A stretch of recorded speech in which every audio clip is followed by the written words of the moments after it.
7 o'clock in St. Louis. You are listening to TMA, the program presented to you by Brown and Crouppen on 101 ESPN and the Michelob Ultra YouTube channel. And Doug, Jake Reynolds is in the YouTube channel. And he says, "Morning, boys, looking for free ducats to the Blues game. I'm not ashamed to ask. Either way, let's go Blues." So, me too. Would you like to provide him with, Jake, do you need 2 or 4? I don't have ducats myself. So now we need 6. 4, 6, or 8. If he's going to take his 4 and me and someone else.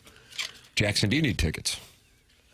I was informed that I am not to watch the game. Oh, yeah. Who told you that? Which is tough, that stings. But if it'll help this Blue Note get to glory, then I'll do whatever is necessary. Okay. No, it's a superstition thing. I was told. I was informed. By who? I think I started that. I started it. Yeah, the alliance is strong. It is. Martin, you'll probably be at the 2 Fox, I would imagine. Yeah, we'll be down there a little early, Tim. It's a great opportunity. 3.5 hours before the game. You want to remind people that there's a game. Right. So, and you also want to remind them that there's a building and that players will be there, although they won't be there when I'm there because it's a little early. Right. But we'll get them ready. We like to get people ready for the big game. Well, so I will be down there, and then I'll exit the building. I'll probably pass Robert Thomas as he's walking in and I'm walking out, getting ready for the late drop of the puck. I thought maybe for old time's sake, I might do a selfie stand up out in the parking lot while the game is going on, just to kind of get back in the feel of things for my huge comeback. Yes. Come back like Jordan wearing the 4-5. And Caesar can write about Doug's exit, but you never did. Did you leave? It was my entrance that they wrote about. Okay.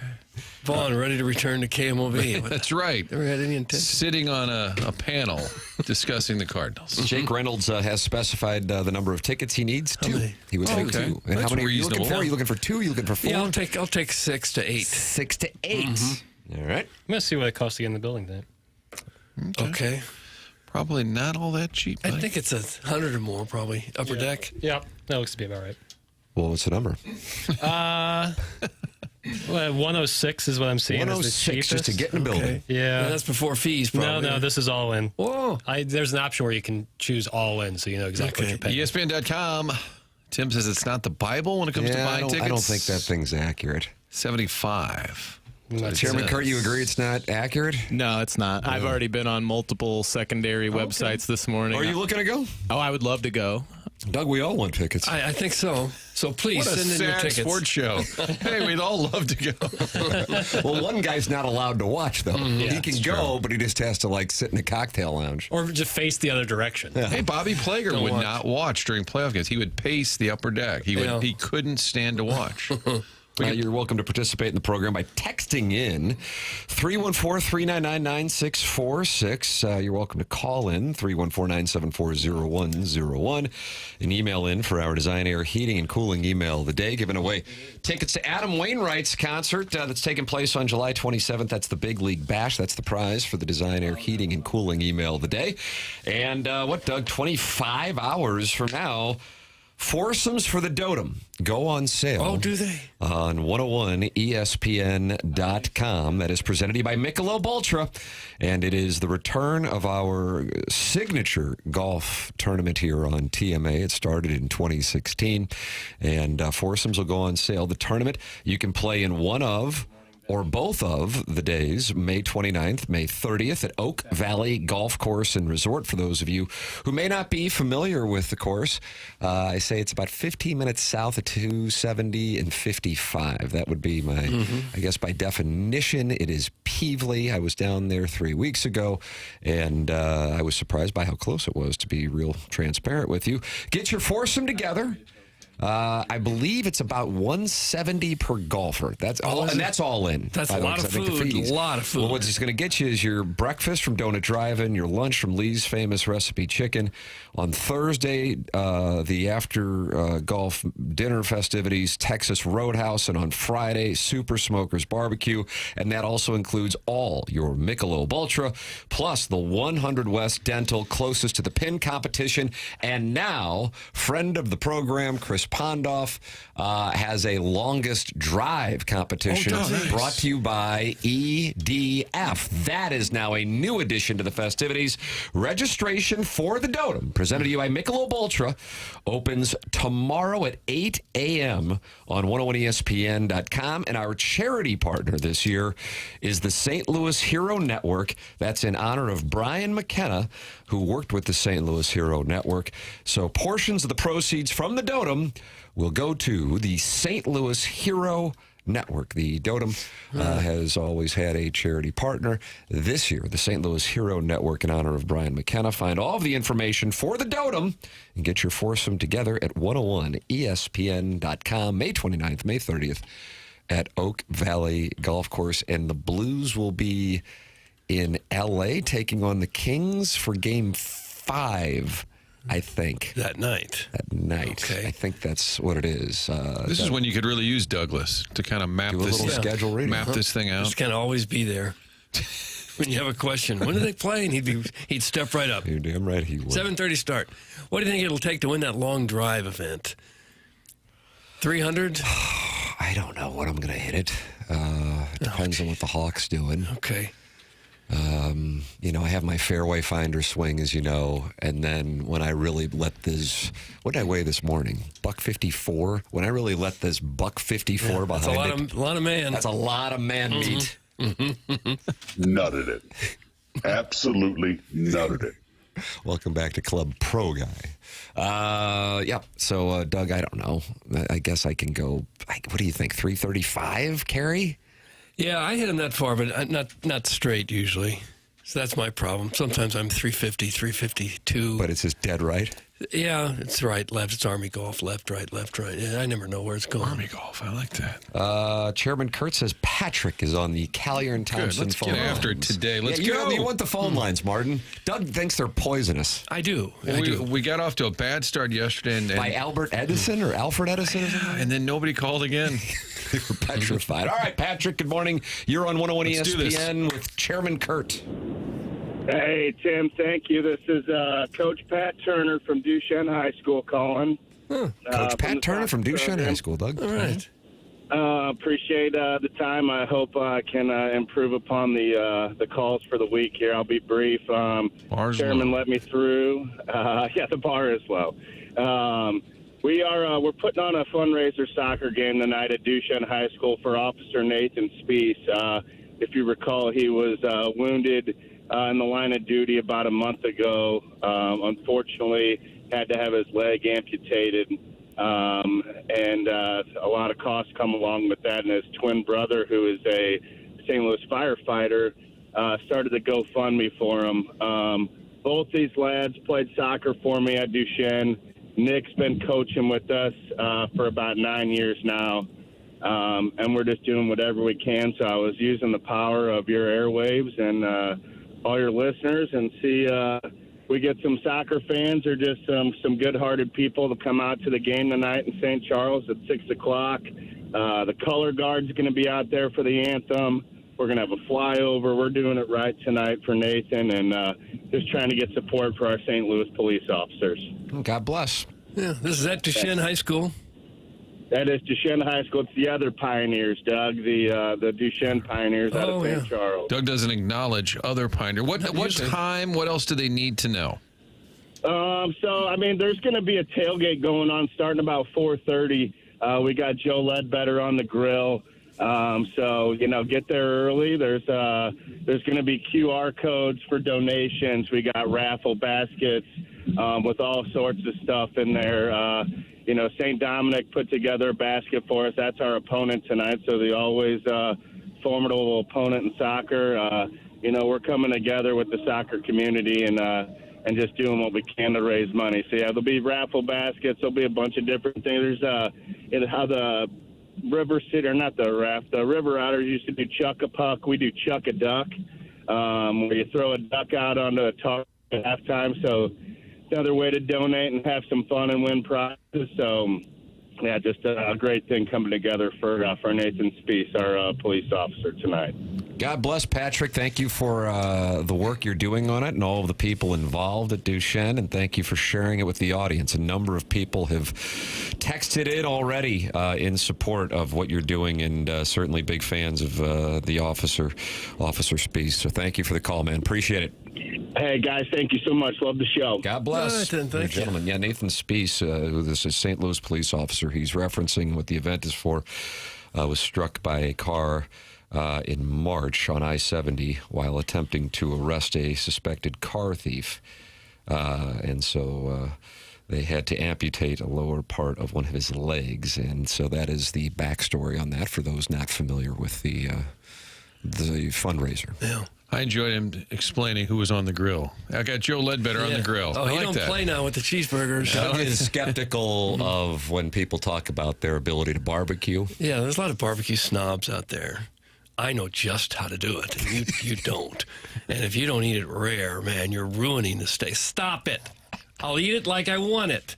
I'm not going to eat rare beef. What about beef? Quit it. Beef tartare served its raw ground beef. I'm not eating that. Waffle fries. It's dangerous. I'm not eating it. But there's a lot of guys that they barbecue once a month, and they think they're these master chefs out in the back. I said, quit it. Stop it. Your wife cooks every night. She doesn't brag about the broccoli she just made or grill, however you make broccoli. But you're out there flipping a burger 3 times and act like you're Guy Fieri. Some French fries and gravy, sir. Go to a kid's sporting event, Doug, and listen to the parents talk, and there's usually a dad. Yeah, I got a pork butt on the smoker today. Yeah. Okay. Oh, wow. You really are a craftsman. Doug, you definitely are ruining the meat if you don't eat it rare. Of That's from the course. professor, so I guess Not true. No. Why would you eat it raw? Why would you do that? Our ancestors figured that out. dry rub once in a while. Thousands of years ago, they figured out if you cook it, it tastes better and it's not so dangerous. Professor, you can call in and you can debate this with Doug, 314-974-01. Doug, I usually love you, but if I see you order a steak more than medium rare, I will run you like Kadri. Why do you care how someone else has their steak? Why would you care? I eat it medium. I don't give a rat's Me ass. too. You get 1 or 2 more bites per cut of steak. You're literally eating more. I'm not a fan of E. More coli. because it's medium? Yeah, because it's just a touch more give, and so you get like 1 to 2 more bites per piece. Touch more give. Martin is thinking through that right now. Well, if it's really rare, it's going to take like 1 or 2 bites, and then you're going to be ready to swallow. Tee. But if you take like 3 or 4 bites, it feels like you're getting more steak. I can turn an 8-ounce to a 12-ounce. It's like that. I don't know. Back me up, Chairman. This is kind of like that Forest Park math. Yeah, that's funny math there. I just want to know if Doug's okay if you douse it in catsup. I don't care how you eat your steak. Whatever. I'm not an elitist steak snob. If you like it one certain way, have at it. You want to go to Bonanza for lunch? I wouldn't mind. Yeah. Barbecue guy, soccer guy, bourbon guy who calls in to piss and whine his non-funny texts aren't getting read. They all suck! That's from Al, and he's in Dadeville, Doug. Okay. Yeah, I think I might agree with that. Oh, you have to eat it raw. Why? The animal's barely dead. We're in lockstep on this one, Doug. I don't know about it getting you extra bites. I would think if you cooked it more, it would shrivel up more, and then you'd have... There'd be a little bit more Less. shrinkage, but I think the extra bite thing is very real. Yeah, maybe you're... And you know how anti-botulism I am. Oh, yeah, me So too. got to avoid that at all costs.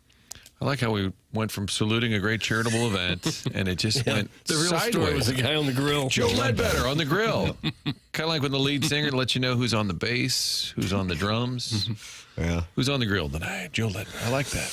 You can call in with who is on your grill, 314-974-0101. Text in, as many are doing, 314-399-9646. And then you got that Michelob Ultra YouTube chat where friends gather to talk it over throughout the course of the presentation, which is fascinating. Martin Kilcoyne with Martin. Friends gathering for 4 hours just to talk it over. Yeah, I'm amazed that people are able to clear their schedule. You know who hasn't been in a while is our barge guy. Jackson. Oh, he's been in. We just haven't had a chance to get to him. Oh, I see. Pestis has also he's called in. He's made himself available a few times. I actually wrote a program for my phone where I just push one button and it texts him. Is that right? Pestis AI, line that's one. the magic of AI. Oh. Yeah. What does it say? What's that generated comment say? Oh, we'd love to hear from you, but we're just a little busy right now talking grilling. What's wrong with your phone line? I just needed a more expedited way to let Tim know that Pestis is on. Oh, to Tim. I thought you were texting the caller and saying, sorry. No. We're just That's how I find slammed." out who is on the phone lines. It's a very sophisticated It process. is, yes. So my tell is going to be whenever Tim goes, anyway, there isn't much going on. Doug, what do you got? That's a sign that a couple people are on hold. That's correct. But we're going to wait. We're going to pass. We're going to pass. Jackson seems like a chicken breast guy rather than a hearty steak. That's from Matthew. Doug, do you pronounce it Kapfer? I do. Kapfer? Yeah. I mean, I like both. If you're asking, Especially Lee's fried chicken. Lee's fried chicken's outstanding. I like the potato wedges. But if like at a wedding, if it's like chicken or steak, I'm gonna choose steak. You're just going to get it medium well. Medium. I like it medium. I like. Then you're not a tough guy. Unless you have it raw. care. You're just not a I tough grew up. man. If I had steak as a kid, my dad would make it on the charcoal grill, which gives it a very fun flavor, like a really good fun flavor. It is Fun fun. flavors, It Doug. is. It's a fun flavor. It's a little different. But he would always just cook it kind of medium. That's how he cooked it. So that's what I'm used to. That's what I like. And I don't care what someone says. Cooking the nutrients out of it. Kick rocks. Okay. It's a big Kick Rocks Thursday. Quit talking golf. No one cares about golf. Oh. When do we talk golf? Don't The know. Dotem? Just the tournament we got coming up. Yeah. Then the gentleman follows up. Can you finally admit that Marmol needs to go? No more excuses. Good managers get the best from their players. Since you're on the Cardinals payroll, you most likely will give a dozen excuses. Second, I'm hitting, middling pitching, now last place team. Last year, great bullpen and middling hitting, almost last place team. Quit making excuses. By the way, Schilt would have this team in first place. Doug, that's from Evil Calvin. Okay. You think it's real? Evil Calvin. Jackson's trying to figure out if he's snuffing out a bluff to the pot or is in like a satire of what Doug would call Hilljack. Yeah. I think it's real. I'm going to fold. I think it's real. I think it's pocket doing a nines. little history? I could probably win, but I'm going to fold. I'm going to fold. And my reason, the quit talking golf usually is kind of my Teddy KGB Oreo. That's usually, especially when all we were doing was our obligation to promote the Dotem read. It wasn't breaking down the Zurich Classic this week, Doug, and I know you like Aaron Rye and Sahith Thagala, Yeah, both of them. and you're going to break that down coming up at about 8:35. But also on the Stiefel dossier, outside of Doug breaking down the Zurich Classic, we have Bernie Federko with us on the program at 8:15 and Jeremy Rutherford with us on the program at 9:30. And I believe he takes two-part questions. Then we got that Design Air Heating and Cooling email of the day. The morning after at InsideSTL.com is how you can participate in the program. Right now it is the JV golf coach leading this month with 5 wins. Buck Swope with 2, Misty Plops with 2, and there's that self-made stay-at-home Ledoux mom with 1. Keep an eye on her. She's trying to make her case to be on Doug's Real Housewives of TMA. Yeah. It's in pre-production at the moment, Tim. A lot of high-level meetings. The audition process is underway. So there is your Stiefel dossier for today's program. The Robert Thomas situation certainly got a lot of attention yesterday. We will discuss that coming up here next on the program. It is TMA, and it is presented to you by Brown and Crouppen on 101 ESPN.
bleed blue and gold.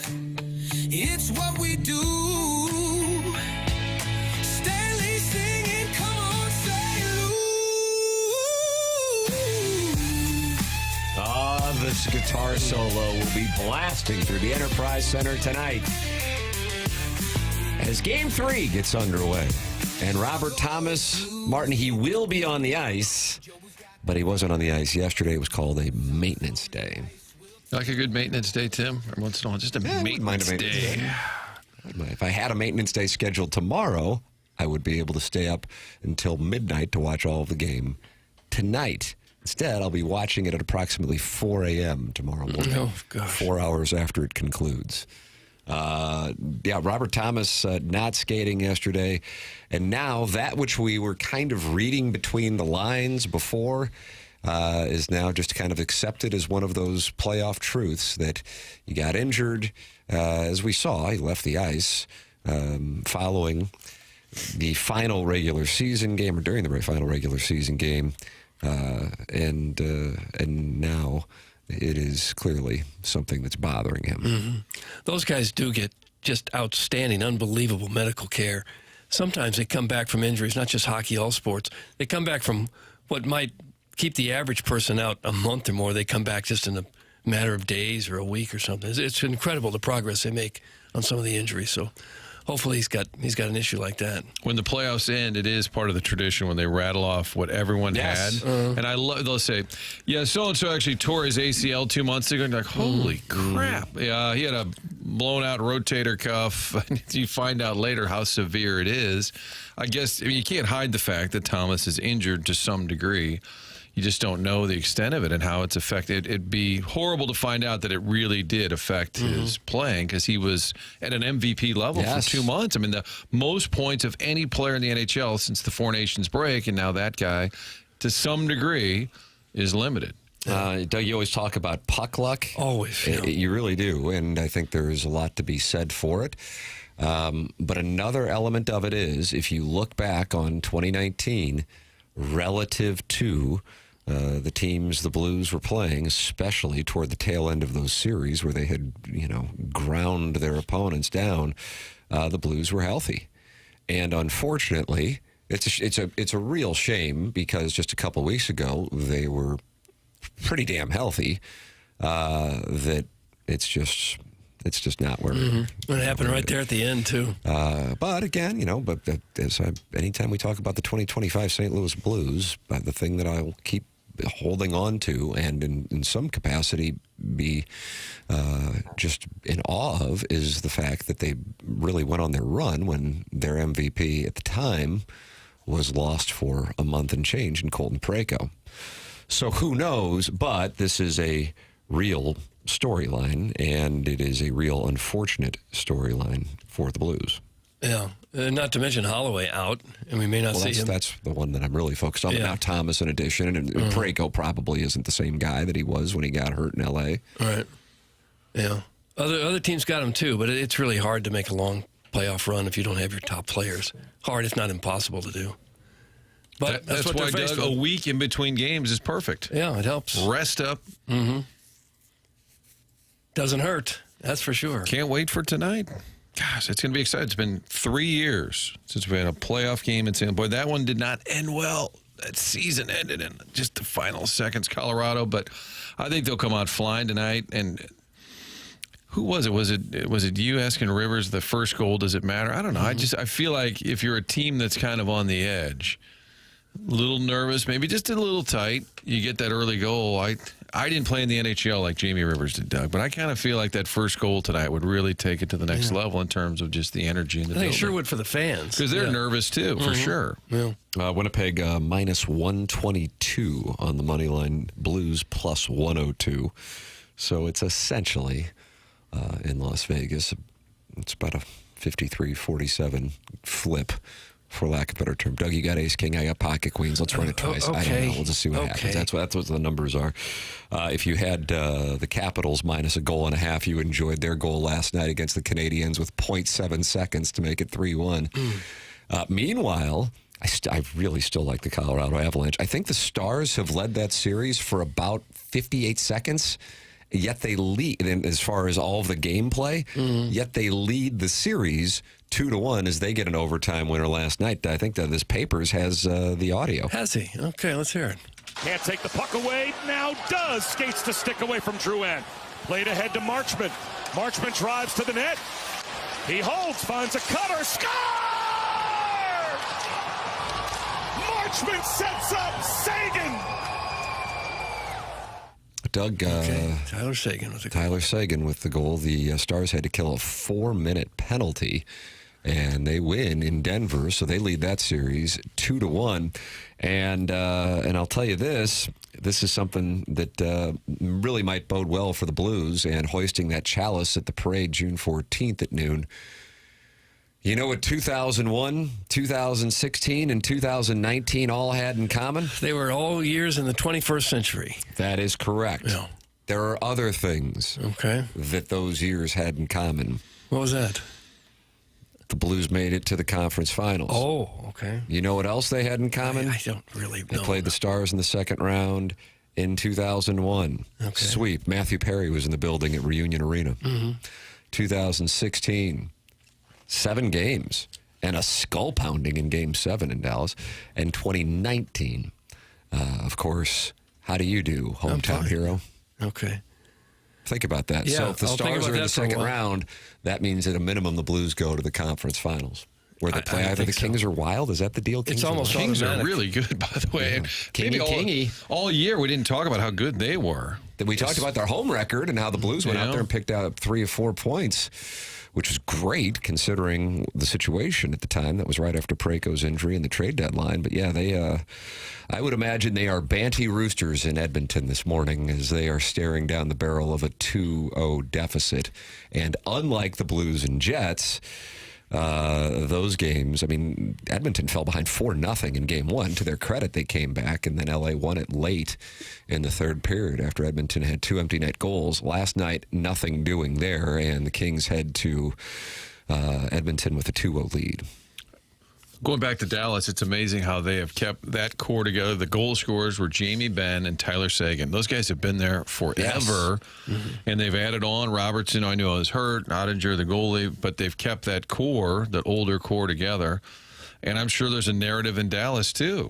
We've been really good for a while. When are we going to win something? It's amazing how many of these franchises are kind of having that same conversation. Winnipeg, Dallas. It's our turn. When are we going to win something? And if it's Dallas, that's great. If it's Colorado, Doug, I don't care. As long as we're in that next round, we'll take all comers. It's great if the Blues can extend it because playoff hockey is about the best sports entertainment out there, for my money. I know you say WrestleMania is, but I think give me the win tonight, Doug, so I can believe for a couple of days going into that matinee. And, of course, if they're able to win both in St. Louis, it sets up that Sundress Showdown a week from tomorrow night. That's how it's being billed? A Sundress Showdown. That's how they're marketing it. I would suggest that to generous executive Mike Caruso, a near and dear friend of the show, that they market it as the Sundress Showdown for Friday, May 2nd at Enterprise Center. Where all fans, male and female, must show up in a sundress? I'll be darned. It's unique, I'll give you that. Like, put the power in the power play. Hashtag curious. Hashtag curious. I like that. Of course the Kings are good. That's who Army has modeled his rebuild plans after. That's from Magic Beans. Don't yell at us. I like that text name. The Kings' black jerseys are elite. That's from Jackson's buddy Eric in the Central West End. Let me take a look. You don't know the Kings' black jerseys? I mean, Silver. I can picture Silver them. and gold, But are they the ones with the chevron-looking logo on the front? Absolutely. Those are 10 out of 10. Is that a chevron? I think it is. Isn't that like the shape? It looks like the Chevy logo. Chevy or Chevron? We've listed a couple different... Oh, yeah. It was Chevy logo. I don't know why I said chevron. I thought that was like a shape. It's like a stripe you put on your shoulder, right? If you're in the military, you get it's kind of like a half a triangle or 2/3 of a triangle. Yeah. It's an odd shape. Either way, yes, the Kings' black uniforms are outstanding. Okay. Cool good. Dallas, Colorado audio. Hey, play more of those AI songs. Great stuff. That's from Ernie Bjorkman. Stop giving us the business, Bjorkman. I think Jackie did a great job. Did you notice on that goal call that Bob was choosing, I believe, ESPN, also calls Jets games with Anthony Beck. But you had a nice kind of fade out there. I noticed in that Trying audio. to issue a response to Doug on the audio cuts? Martin, you think he did? I think the way that was cut was proper editing. Thank you. You did a nice little soft fade of the audio. Thank you. So it was not abrupt, and yet you didn't get any credit for it. Just grief when it doesn't sound good. No, I appreciate it. Great job. Thank you. It's not That's the first alliance. time I've used the fade out before. I use it often. Do you? But you don't fade out a manager when he finishes a sentence. You just, when he finishes a sentence, Hard it's out. over. Hard out. What do you mean? I mean, it stops. When he's done, he's done. Yeah, right. Full It's not a stop. fade out. Also, It's not Ali like Marmol music. has a bad habit of finishing his sentences with "yeah." Okay, and He you just- don't like to He include just that? says "yeah." Yeah, Like Cassidy? Like, yeah. it's a little less. I don't know what the word But is. that's okay. Then you ended on that, and then we comment on him, not you. That's never happened once, so I don't know why that would start. Maybe you should give us another shot. Pop some damn Advil and get out there, you baby. Let's go Blues. That's Sharon in Clayton, and she's not happy with something, but I don't know what. Blues players possibly not playing? Who's not playing? We said, I don't know. Thought maybe Holloway. Thomas was banged up. Whenever the season ends, Doug, I mean, I guess it could be Sunday at 3. Yeah. I think it's going to be, what would you say, June 14th with that parade? I would imagine. I'll be looking forward to the Holloway announcement with what was going on. That's the one that I will be. That's circled on my dossier? Lower body is all we know now. No. I don't think that we're going to be seeing him anytime soon. No, probably not. We'll see how Thomas performs this evening as the Blues and Jets will get underway. I'll say right around 9 o'clock. Hell, I don't know. I'll be ready to go. Be ready to go at 8:30, and we'll just figure it out from there. Pregame here on 101 ESPN starts at 7:30, though, I can tell you that. Papers, what do we have here with this sound? I don't know what this is. I'm kind of surprised you found it. You're speaking of the Sportsnet Hockey Pod. Yes. So this is Elliot Friedman, Kyle Bukowskis, and Justin Cuthbert. Doug, you spent some time in Rochester, Minnesota with Kyle. I did. We go way back to Minnesota, southeastern Minnesota, and all the times we had there. Yeah, and it's them talking about the Blues and Jets series. Okay. You know, guys, Winnipeg delivering through 2 games, probably what most people expected, and I still think credit goes to the Blues, and most specifically Jim Montgomery. It feels like to me that Monty has this team playing near or at the top of their potential performance range because they're making things real difficult on Winnipeg, and I don't know if they have the same horses. They are asking serious questions of Winnipeg, even if it's 2-0, because these games have been tight. Like, I'll tell you, someone who was watching that game said to me, this guy's been around the NHL for a long time, he said that first period was one of the nastiest, meanest periods he'd seen in quite some time.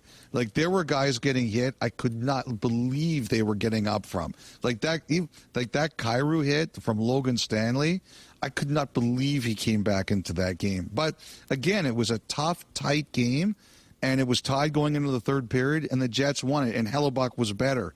I'll say this. Winnipeg's best players have been excellent. And it's not like St. Louis is bad, but Winnipeg's best players have been making the difference over St. Louis's best players.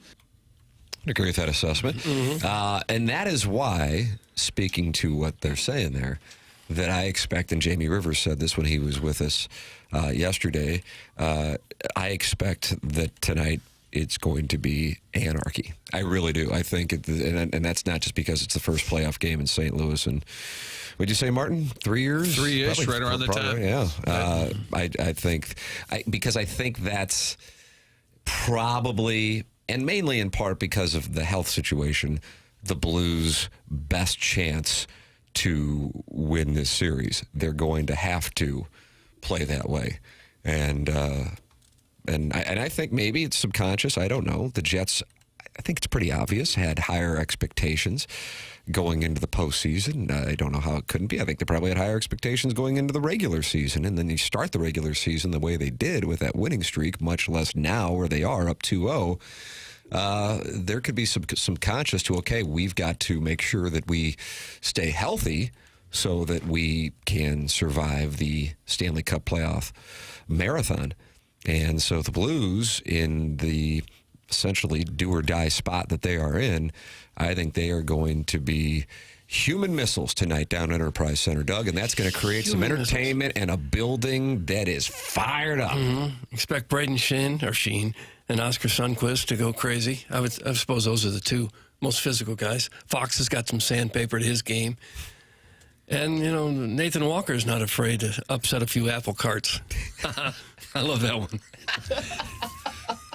He gets a little banty out there. He's fun to watch. And that Toropchenko, man, he is a unit. That's the biggest. I'm telling you, you go down there and interview these guys, that's one of the biggest hockey guys I've seen in a while. And when you watch him get hit, he doesn't move. No, and he'll pet the cat the wrong way. Wow. Excuse me, sir? He'll pet the cat the wrong way. Martin, have you heard that one before? I don't think I have. Doug may have just made it up, but I like it. No. Braden Sheen. Did Emile Francis used to say that? Probably. Hey, bozo, Chevron and Chevrolet are completely different. That's from Harrison's brother Master. And then Mr. Licks, you thought a Chevron was a shape. Get lost. Hey, That's from Mr. Licks. And that really upset members of the listening audience, Jackson. I'm sure they'll get over it. I think they will, too. They're probably over it now. It's undeniable that the LA Kings, that black uniform with the silver Chevy kind of looking logo, not a Chevron, is awesome. I mean, that's... So you're on board with Eric in the Central West End there? Yeah, big time. Would you consider buying a Kings hat, even though you're not a fan of that team? Oh, you just burned the dossier. I just asked a question. You That's just all. burned the Stiefel dossier. I just Look asked at the look on Jackson's face. I just wanted to know your thoughts, not on any baseball team, but on an NHL team. I would, yes, that would be. Okay. I would not have any qualms. That's all I wanted to ask. I would have no qualms about that. I think I used to have, it was like a different brand, but it kind of like was inspired by the Kings jerseys there, and it was a great hoodie. I missed that hoodie. Never mind. That's all I wanted to know. Nothing Well, further. you compare it to the Avalanche uniforms, which might be the worst in all of North American sports. Wow. The Avalanche?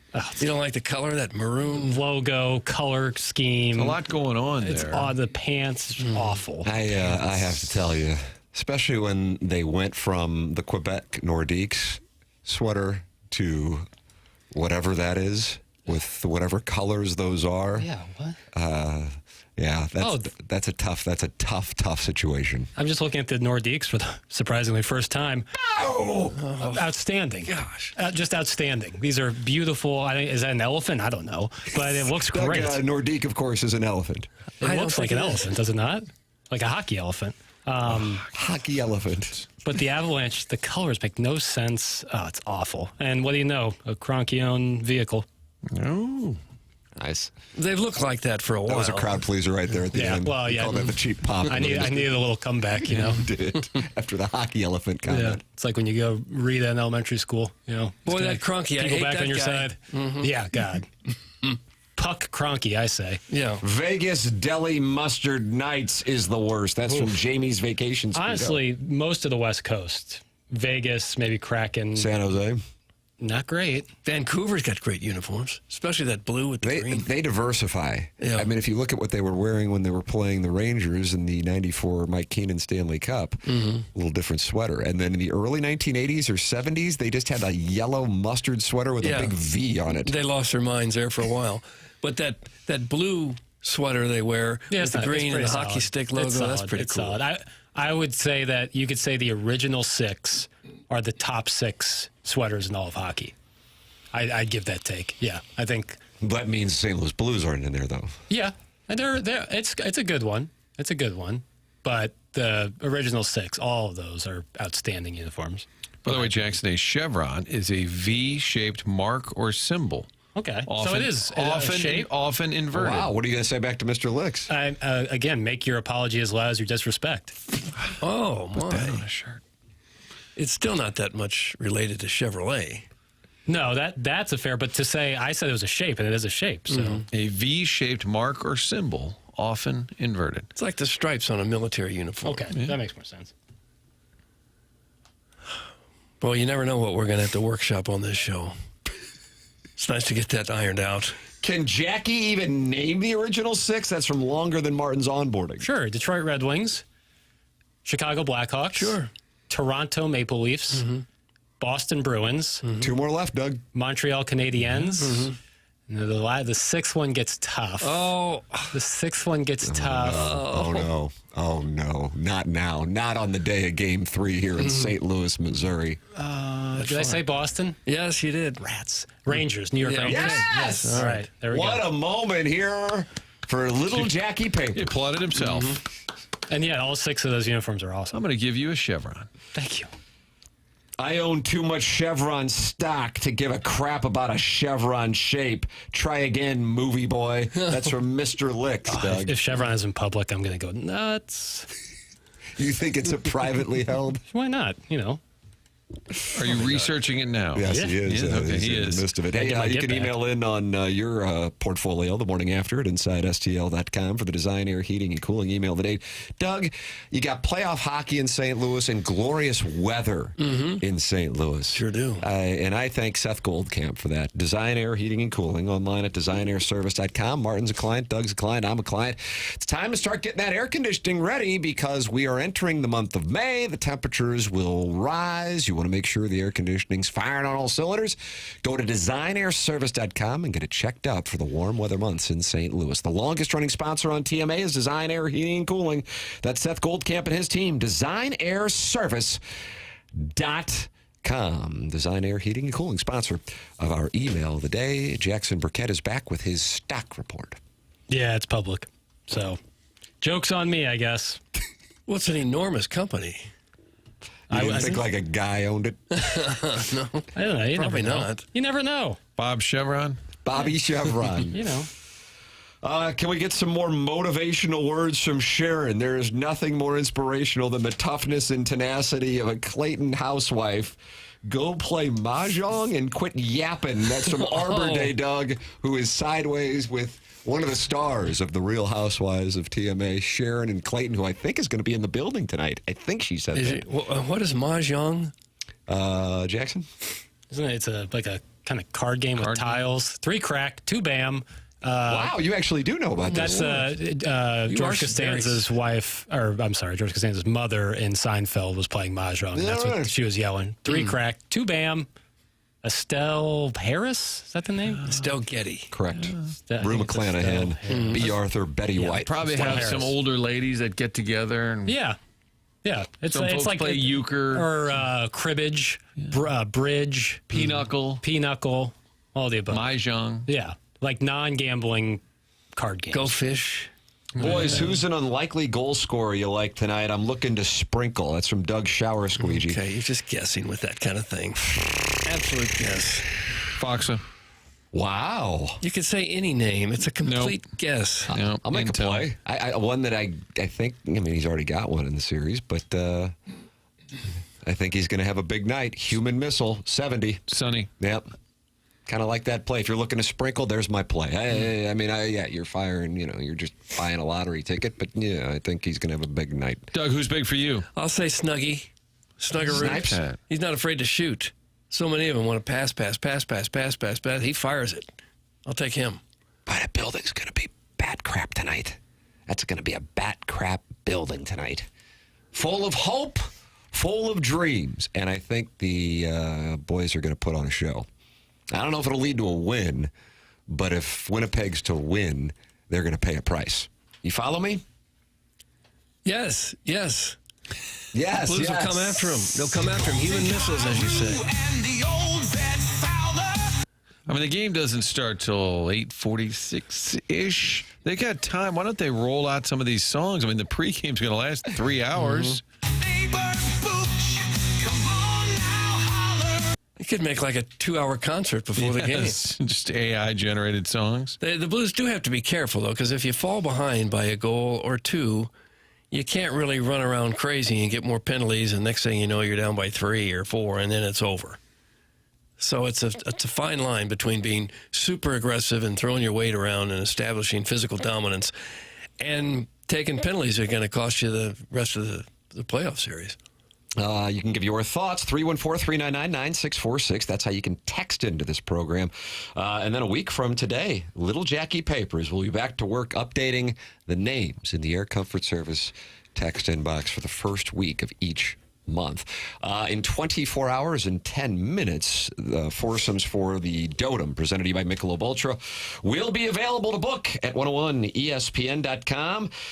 Friends of Brian McKenna have already booked some foursomes. We did that as a tribute to Brian for his friends who wanted to make sure they were able to play. Make sure you get yours tomorrow at 101ESPN.com right at 8 a.m. It's May 29th and May 30th at Oak Valley Golf Course, and your foursome and each person gets complimentary breakfast from Donut Drive-In, lunch from Lee's Famous Recipe Chicken, and then the after-party food is from Texas Roadhouse on Thursday, Super Smokers on Friday, and throughout the day, all your Michelob Ultra is all included. Plus, the EDF Group has the Long Drive contest, and 100 West Dental has the closest to the whole contest. And that is all coming up at the Dotem as it returns for the first time since 2023, this time at Oak Valley Golf Course. Book your foursome, get your friends together. Let's get out there and get after it. May 29th and May 30th. You can play on either day or both if you want. 101ESPN.com tomorrow at 8 a.m. is where you can go to get your foursome scheduled. 100 West Dental is the sponsor of the closest to the pin. 100 West Dental is online at 100westdental.com. That's Dr. Brandon Pryor. His offices are located on Manchester in Baldwin. And I know plenty of people go, man, I have zero interest in going to the dentist. And I understand that. Plenty of people feel that way. But dental health is related to your overall health, and just getting checked up is such a significant way to make sure you maintain not only the health of your teeth and gums, but your overall health. That's something that people might not think about, probably because dental insurance and medical insurance are separate, but that is not the way that it works with the body's biochemistry. So make sure you get checked up. And now I will tell you this, having been to 100 West Dental, it does not look like your standard dentist office. He has the newest technology. It's right there on Manchester in Baldwin. Go to 100westdental.com. You don't have to pick up the phone. You just go to 100westdental.com. No phone call needed to get in. Just check the calendar online for availability and book right then and there. You mentioned my name. You get $1,000 off Invisalign. So if that's something you're interested in, you get $1,000 off Invisalign with 100 West Dental. And if you're on the fence about Invisalign, they have a digital scanner that can show you a simulation of what it'll look like before you even go through with it. No dental insurance, that's not a problem. They have a membership plan that aids in the cost of dental work for those who don't have dental insurance. Let them know you're a TMA listener. 100westdental.com. Bernie Federko, 8:15. Jeremy Rutherford, 9:30. Design, Air, Heating, and Cooling email today, 10:45. This program is called TMA, and it's brought to you by Brown & Crouppen on 101 ESPN and the TMA STL YouTube channel.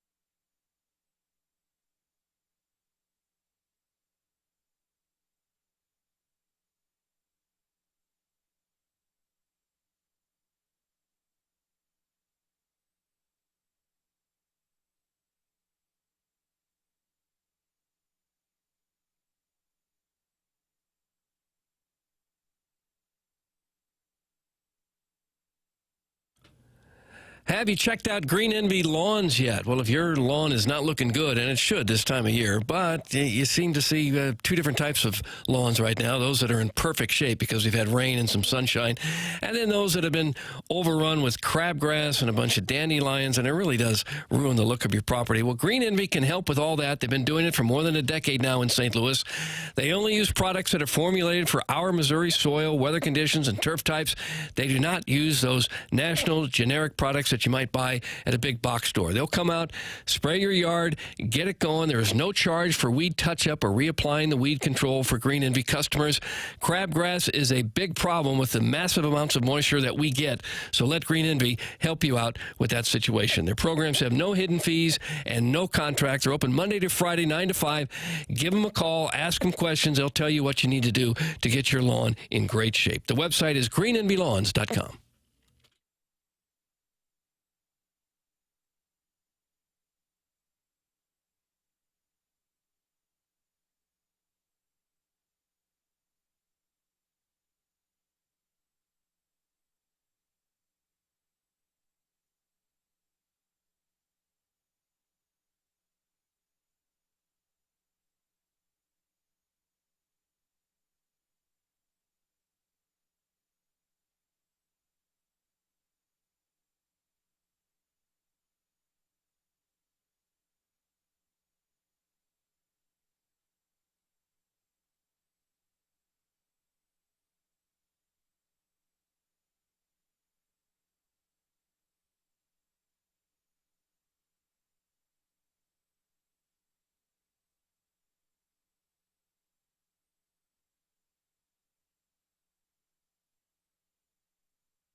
This is Action Jackson with the Sports Center update. That's driven by Johnny Londoff Chevrolet and Johnny Londoff Autoplex. Game 3, Blues and Jets tonight, right here on 101 ESPN. Pregame starts at 7:30. Puck drops at 8:30. That was another Sports Center update driven by Johnny Londoff Chevrolet and Johnny Londoff Autoplex.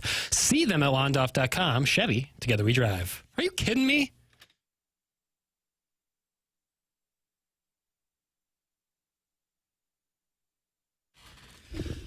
TMA 101 ESPN. Tim McKernan, Doug Vaughn, Martin Kilcoyne with you here on the program. And we welcome you to participate by calling in 314-974-0101, by texting in 314-399-9646. And then you just can get in there in that YouTube chat, Doug, youtube.com/TMA-STL. And it's the Michelob Ultra YouTube chat, 95 calories, 2.6 grams of carbohydrates. It's only worth it if you enjoy it. And boy, today would be a day to enjoy it. Beautiful forecast in the St. Louis area throughout the course of the day. Highs in the upper 70s. And then the Blues will take the ice this evening. At Martin, you're saying 8:47? Is that what the number is? He said 8:48 yesterday, and I said 8:49. Oh, that's Price is right at him. Yeah. Gosh. Yeah, good forecast here over the weekend too. Glorious. So there's 228 in there. They're talking it over. And they're happy. They're happy because it's a Blues playoff day. The Cardinals don't play. No reason to complain about that. Life is good. I don't know what this means. It's from Codeine Cardinals. Well, used to, I don't know if Martin will play PR Plays GM. Let's go ahead and block him. Oh, he might be a question. I didn't lie. It might have been abbreviations because I just dropped by, and that was the first thing. That's not good enough. Too Fat to Kayak says, Adam, they all can play. They'll broadcast until 10, tee off at 10:30. The 11 o'clock show will start broadcasting an hour early. That actually was accurate information. I think that's in reference to us playing in the Dotem. Was the question that was hard to decipher about me onboarding, therefore not being able to golf? Maybe that's what it was. Doug's already blocked him. We can't go back now. Yeah. Well, he deserved it for the. I'm going to push back onboarding for the Dotem. Wow. Actually, they ran it up to corporate, and it's in discussion. How about that? Can't wait. Yeah, looking forward to playing. I am playing on Thursday. I'm hoping to play with my father. You've heard an impression of him as Jimmy Stewart on this program for the last 6 months. And then my son. Let him get the chance to see the pageantry of the Dotem, Doug. Oh, boy. When the tournament had its first event in 2016, he was not around. And I think once you turn 7, you're ready for the Dotem. I think there'll be a lot of 7-year-olds out there. It's going to be hard to get him away from the whole fryer trough. Lee's famous recipe. No, 7-year-old, he'll be all in on the donuts. Yeah. Just give Timmy the trophy already, okay? We've already figured out who's going to win.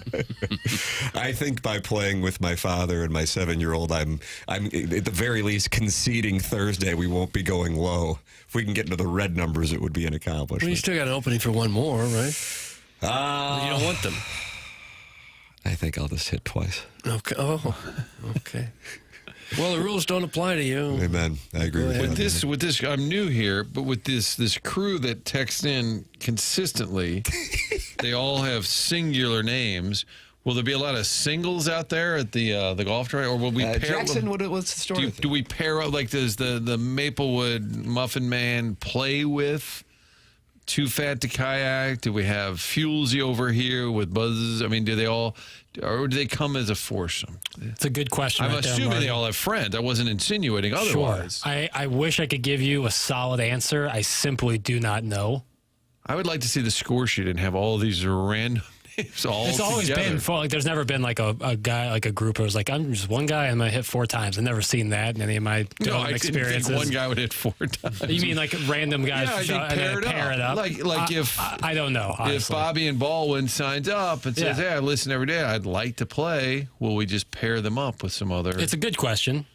One of the best questions I've ever heard. I just don't have a solid answer for you. That's all right. Well, you don't have to. It's not your job to know that. You're having a big day. We'll get there. I think sometimes the guys come out to these events and they don't tell us what their text name is. They just play by their government names. Right. And then on the way out. If there's a meat suit out there or something. Meat suit. Chris is on the line, Doug, and he wants to talk about it. Chris, you're on the Callier and Thompson phone lines. Bernie Federko will be on those phone lines here in about 12 minutes. Good morning, Chris. Hey, guys. Hey, good morning, you guys. Yeah, it's Chris. Last name is Nonenkamp. Nonenkamp.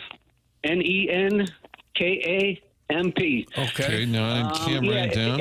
It's just like hitting, guys. There's only one style that this team for the past 5 years can do to compete. We don't have, a lot of firepower like we used to with the MV3. Oh, we're talking or some teams that have it from first to 5, like the old Cleveland Indians, if you guys remember that. Sure. What the hell are you talking about? But today I want to remember about pitching, because we do got to hit up the middle and the opposite field. That's what we got to keep on doing and fighting like Indians. But for our pitching, we all remember Jeff Suppan. Yeah. And I remember he made a name for himself, and he wasn't even the number one guy. He wasn't even, Joe McGrain or Bob Tewksbury or Joaquin Andujar then, but Jeff Suppan just kept the ball. He kept the And ball. here's That's what I one want of you the to picture. secrets. Chris, are you the one who wanted Mason win? Chris, are you the one who? I'm sorry, Chris Nonenkamp. Nonekam. Are you the one who wanted Mason Wynn to move to second base to save his arm? Yeah, why not? I mean, Sagasi, he could play at shortstop even for us. Yeah. Aren't you worried about Sagasi's arm then? No. I'm He's worried apparently about this disposable. guy's arm that we have right now, because he throws the ball almost like Sean Dunston used to do. And then do you eventually move Wynn to first? No, we're not talking about moving. We're talking about our pitching staff. Oh, sorry. These guys are who they are. Sorry. We don't have, like I said, Joe McGrain or Matt Morris and things like that no more. So this is the show, huh?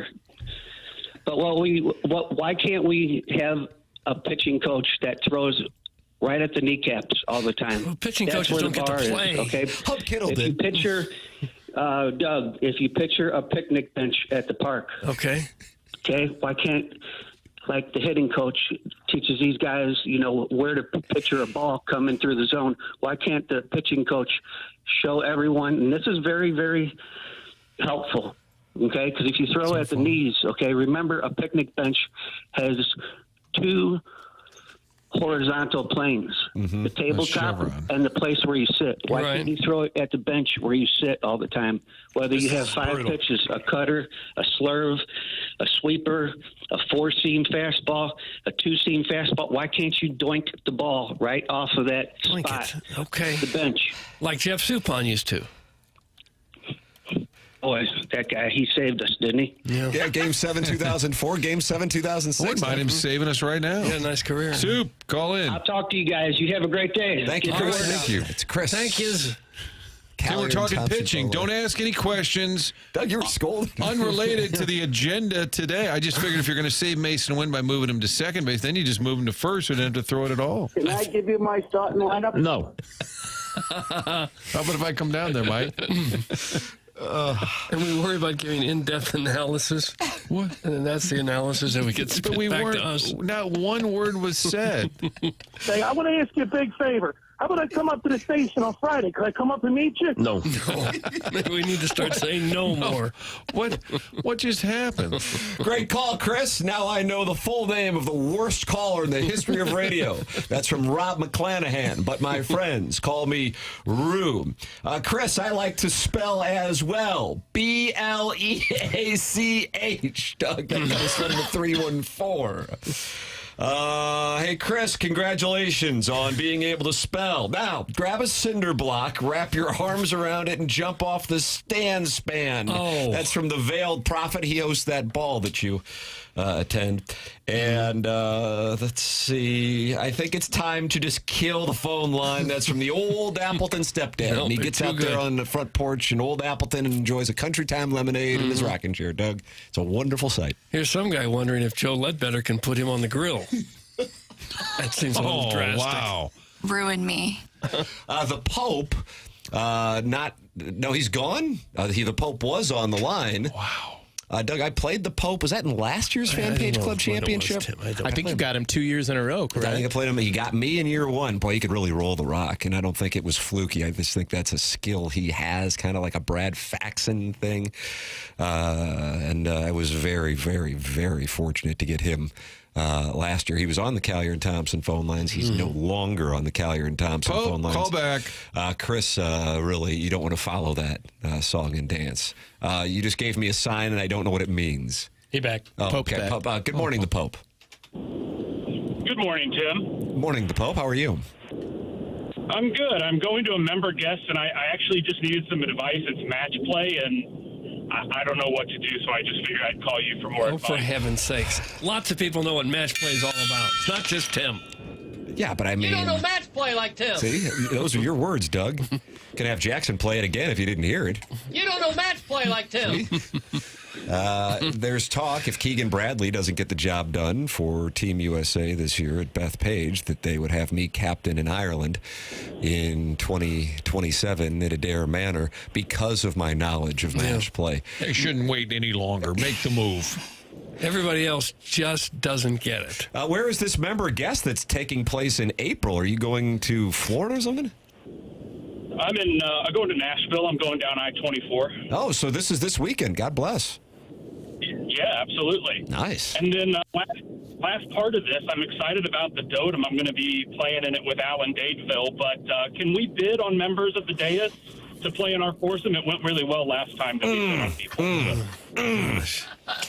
Martin, I think you would really enjoy that moment in show history. I know you're on chapter 7 or season 7 of TMA. The last night I was listening late, and some guy called in, and he was mad, and he had a weird name, and you guys made fun of him. I can't remember what year it was. And I think it was 2021. It was our final year at KFNS. And there was an idea to try to generate revenue by having listeners bid on us. The listeners were under the impression that it was going to charity. Then, unfortunately, it was revealed that it was just going to the station. Which is a form of charity. and then management called in and called the listeners douchebags for not appreciating what was going on with said strategy.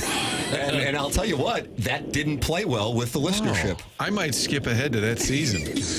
Okay. Didn't the team that got Jackson show up and had no idea who he was or that they had him? That's accurate. Yeah. Nor do I think any money was collected. It was just sent via. Surprising. Well, it was just sent via the text inbox. People were like, I'll bid 500. You just drop a little money off. You just put it in your Kirkwood Brew House, table 2. Just put it under a napkin. Just leave it there. I'll be there all day. Just leave a pile of cash. I'll make sure Tim plays with somebody. And if you have any complaints, call Jimmy here.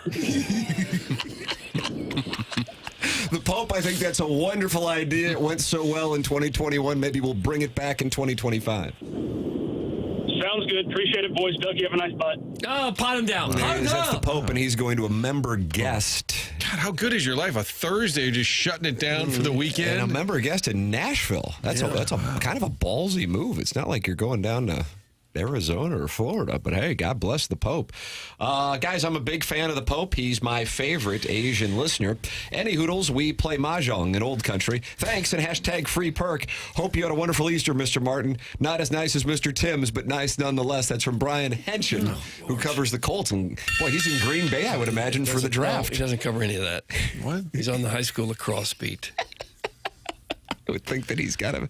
And does a damn fine job. I like the Mr. Martin had that just kind of that Asian flair that he was going for. I like that. I believe I'm already taking the opening in their foursome. That's from Mr. Licks. I don't know what that means. It means he's playing with you. Oh, playing with me and my Mr. father Licks and son? is saying that I'd enjoy that pairing. It's a done deal is what he's saying. That'd be wonderful. A lot of needlepoint on that foursome. That would be needlepoint. So you guys had, let me workshop this a little bit. So you actually on the air took bids to play? Or no? We were instructed to. Okay. And so for people purpose of clarity. And it was said to be charity. I don't know if it was ever said to be, but I think there was probably an assumption in some form. That's accurate, Jackson? Yeah, it was never, So callers would say, hey, I'll pay. No, not callers. This was on the text line. So they would text in, hey, I'll pay $200 to play with Jackson. Right. And then they would assume, be kind of fun, meet Jackson, and then it's going to assume it goes to charity. But then they called the listeners D-bags? Well, when I guess the answer was not made clear, a member of management called in and called the listeners douchebags On for asking TMA? questions. Yes. It's endearing to the audience. Right. And then when asked, will there be a prize for the team who wins, the member of management said, there'll be a little something, something. We have a gift card. Partial gift card. Weber, Screel, and Webster. It's no longer in business. Nonetheless. Never replaced it. Wow. Yep, so that happened. That's what the Wow. Pope was Yeah, I referencing. really will go listen to that. You would enjoy that. Imagine my surprise when I approached the group that I thought paid upwards of $400 to play with me, and they looked at me like I had a second head. Who are you? They were Why like, are you who playing are this? you? Yeah. I don't even think they listened to the show. I think they just might have showed up at Gateway that day. Bernie Federko is going to join us coming up here in a matter of moments. Game 3 tonight in, Doug, 12 and a half hours, I guess, something like that down at Enterprise Center. I think human missiles are going to be flying around the building. That's what I think. It's Bernie Federko next here on TMA, presented to you by Brown & Crouppen on 101 ESPN and the TMA STL YouTube channel.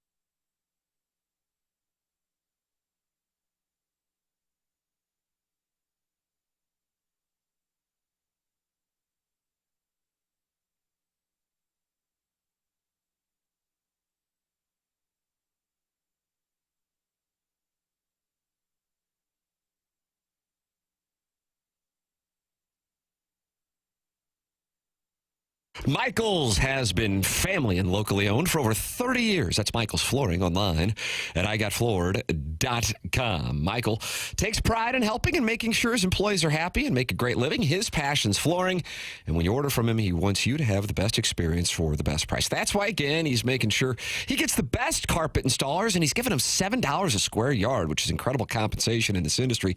So if you are interested, go to igotfloored.com and see if you can become part of Michael's flooring team. Just come in or talk to them and you're going to see a difference. They want to make sure they suggest the best thing for you and not just pushing what corporate's telling them they have too much of. There's a reason that Michael's has continued to grow through the 31 years. Employees love working for him, and they feel like family, and he makes sure they are taken care of, and this then rubs off on the families buying the product as they know they have the best interests of the buyers. They have it all, but carpet's awesome, and it's back. They have so many varieties of all flooring and have 3 easy-to-get to locations in St. Louis. Creve Coeur, Darden Prairie, and St. Peter's. Come see why people are loving getting floored by Michael. Make sure you visit igotfloored.com.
Teammate 101 ESPN, and it is our pleasure to welcome to the Callier and Thompson phone lines here on TMA and the 101 ESPN podcast, the great Hall of Famer Bernie Federko talking Blues Jets Game 3. Morning, Bernie.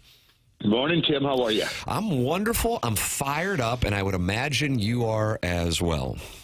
Yeah, it's been fun. It's been a fun series. In fact, playoff hockey each and every night is fun to watch, and can hardly wait for the Blues and Jets to get back at it tonight. We were talking in the 7 o'clock hour, Bernie. Our expectation is the Blues are going to come out there and attempt to send a message from the get-go. It's in considering the health challenges that the team is facing, not to say that Winnipeg or any other team for that matter is fully healthy, but Blues might be dealing with a little bit more than other teams, that this is the way that they are going to try to get themselves back into this series. What are you expecting from the Blues tonight? Yeah, they have to throw everything they can right off the bat. I mean, it's not saying that they didn't start well in the first two games. I mean, I thought they were the better team the first 5 or 6 minutes of both games 1 and 2. But, again, they have to start that way, and they have to continue for 60 minutes. There's no question that they have to get the crowd behind them. I mean, they've been so successful here at home. I mean, they've won the last 12 games in this building, and the crowd gets very, very excited. And I think that really, really spills onto what they're doing. And if they can get that good start and get everybody going shift after shift and keep building the momentum, I think the crowd will really, really help them out. Bernie, when you watch Robert Thomas play, does it look like he's hurt at all, compromised, or does he look 100% to you? I don't know. Doug, I'm listening and I'm watching and I'm hearing all kinds of different things, and I have not really seen anything. I mean, he hasn't taken control like we saw him down the stretch, but that could certainly be for the reason that he's being checked, or he's not. There's not a lot of room out there. I mean, Winnipeg does a great job taking away the center of the ice and stopping him from making plays, getting inside the line. So they do a really good job with that. But I certainly don't know by any means, and nothing's been said obviously from the Blues. And I mean, it's this time of the year where if something's happening, I mean, everybody has probably got a nick here or there. All through the playoffs, it seems that way by every player. So whether or not he's got something going on, let's hope it's minor, and hopefully he can play through it. Through it if he's got something going on. Bernie, do you like the idea of taking him off defensively off the number one line of Connor and Scheifele, and then maybe that opens him up a little more, especially if he is nicked a little bit? Take that responsibility away. I guess you roll the dice with that, but I think Joey Vitale threw that out after game 2, that maybe that's a way to free up Thomas offensively. Well, with the last change now, I think you can do some things. Now, whether Montgomery wants to do, what Jimmy wants to do is going to be up to, the coaching staff. But, I mean, yeah, you can mix and match the lines, but certainly, Winnipeg will have some say with it, too. I mean, it's really funny the way, you got last change, but, you can jump over the boards. I mean, things can happen so quickly and so fast with coaching changes and with line changes that it's really hard even at home to get the exact matchup that you want. But yeah, I mean, there's things that you can experiment with, and I mean, guys have played on different lines all season long, and so it's not a big deal to have to switch and change. But when you have momentum going from a line that's playing very well, you don't want to really kind of switch them at all because they know each other so well. But you got to do what you can to change things sometimes, and you got to try to win hockey games. So I think there might be experimentation if things aren't going well on the offensive, especially 5-on-5, then maybe you'll have to do some changes. Yeah, that 5-on-5 has certainly been a highlight from the Winnipeg standpoint as to their success. And then also third period plays so far in the series. Winnipeg's success throughout the course of the season is their ability to just smother teams and choke the life out of them. That's why they were the best in the league goals against. Anything that you notice that's taken place in the third period, and feel free to get into the weeds on it, that Winnipeg has used to their advantage to keep the Blues off the board in both the first couple of games in the third period, Bernie? Not really. I mean, it's just those style that they play. I mean, they really are. It seems like they swarm. Once you get into their defensive zone, I mean, they just swarm you. They don't allow anybody to get to the front of the net, and I think that's been really the key. I mean, the Blues only had 3 or 4 shots in game 1 in the third period, and they had 7 or whatever it is in the third period in game 2. So I mean, there's just not a lot of space out there. So I mean, when that is the case, I mean, you've got to get the puck back to the point, and you got to try to get those guys, got to try to get the shot through, and you got to go try to battle for rebounds. I mean, the defense, I mean, Stanley's big. With Pionk, Morrissey, they're not the biggest guys out there. I mean, Shed is very physical, but that's where you got to go, get to the front of the net, and that's where you got to try to make something happen. But they just play that style of hockey. And, I mean, they're missing a couple of key players, too. And if Velarde's, he's been skating now, whether he's going to come back. No Ehlers. That's 51 goals as well that they're missing. And certainly, I mean, you can't replace a guy like Holloway. I mean, the Blues are finding that out right now, but someone's got to try to step up, and someone's got to try to get and make that extra play by going hard to the net. I don't think you're going to be able to do anything fancy against the Jets. You're going to have to do it by winning the battles in front of the net, and I think that's probably what the conversation is going to be. They've got to create more offense by going to the front of the net and causing some disturbance, hopefully giving some rebounds. Bernie, in your career, did you ever get hit as hard as Jordan Kyrou got hit in Game 2 on Monday night? It probably does. I don't remember, but yeah, I mean, we learned very early in our years that if you had your head down, you're going to get hit. And I mean, now you don't see that kind of hit very, very often. You only see it when really in the playoffs. But yeah, I mean, it was a heck of a hit, and it's something that's going to happen every once in a while in your career, and especially now it doesn't happen that often, as I said. But he'll be fine. He bounced back after the hit, and you just got to go through it. But you got to know that it's playoff hockey now, and you don't have your head down. And no matter where you are, you got to be aware of your surroundings and make sure that your head's up coming through the middle. Bernie, we've talked about how much Binnington was run into, some of it clearly by accident, but Jamie Rivers said, I do think it's on their scouting report that you can kind of rattle this guy or get him a little bit upset. We've seen that with Binnington historically. Do you think there's something to that, whether it's bumping into him here and there? Does a goalie get kind of worked up whenever there's contact? I think all goaltenders do get a little, wrapped up with that.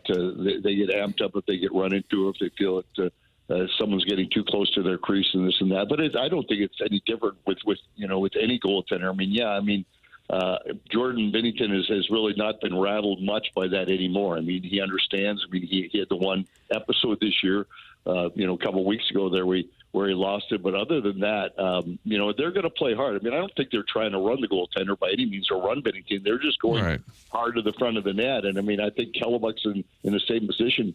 I mean, you see it. I mean, you watch it all the playoff hockey. Anytime there's a scrum around the net, anybody comes near the net now, I mean, there's all five guys are there grabbing faces, grabbing helmets, grabbing this and that. I mean, you're going to continue to see that. But, I mean, it's just the type of playoff hockey that everybody plays right now. And I don't think Jordan is by any means getting rattled by it. But, I mean, yeah, the game plan, I mean, if I was playing against Blues, that's what I'd be doing. I'd be making sure I'd get more traffic in front of the net, because if Binnington can't see it, the chances he might not save it. And if he sees it, the chances he's always going to save it because he's such a great goaltender. And I think that's kind of the attitude that probably the Jets have, is that we better get to the front of the net and start doing some things. Otherwise, he's going to make all the saves. So I think that the Blues have to do the same thing to Hellebuck. Bernie Federko is our guest on 101 ESPN and the TMA STL YouTube channel. Bernie, we have not talked since the series started, and now we've gotten a chance to see the Blues play and those young guys getting some experience.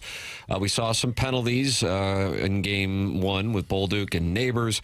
Tucker picking up one in Game 2. Two questions. Number one, the experience of playing in the Stanley Cup playoffs, you, of course, have it. What is the difference for these players going from regular season hockey to Stanley Cup playoffs as far as the game itself on the ice? And then secondarily, the discipline that a younger player, or any player for that matter, but somebody getting their first taste of it, has to exhibit in the Stanley Cup playoffs to make sure you don't have those self-inflicted wounds. Well, you really can't explain the difference in the intensity until you've actually played in one. And it goes up. I mean, we talk about the certain games you're playing in division. The intensity is going to be a notch higher. Well, this is like 10 notches higher, because every check, every play is almost monumental. I mean, and you understand that as soon as you played in a playoff game, that it's moving faster, it's quicker. You've got to respond.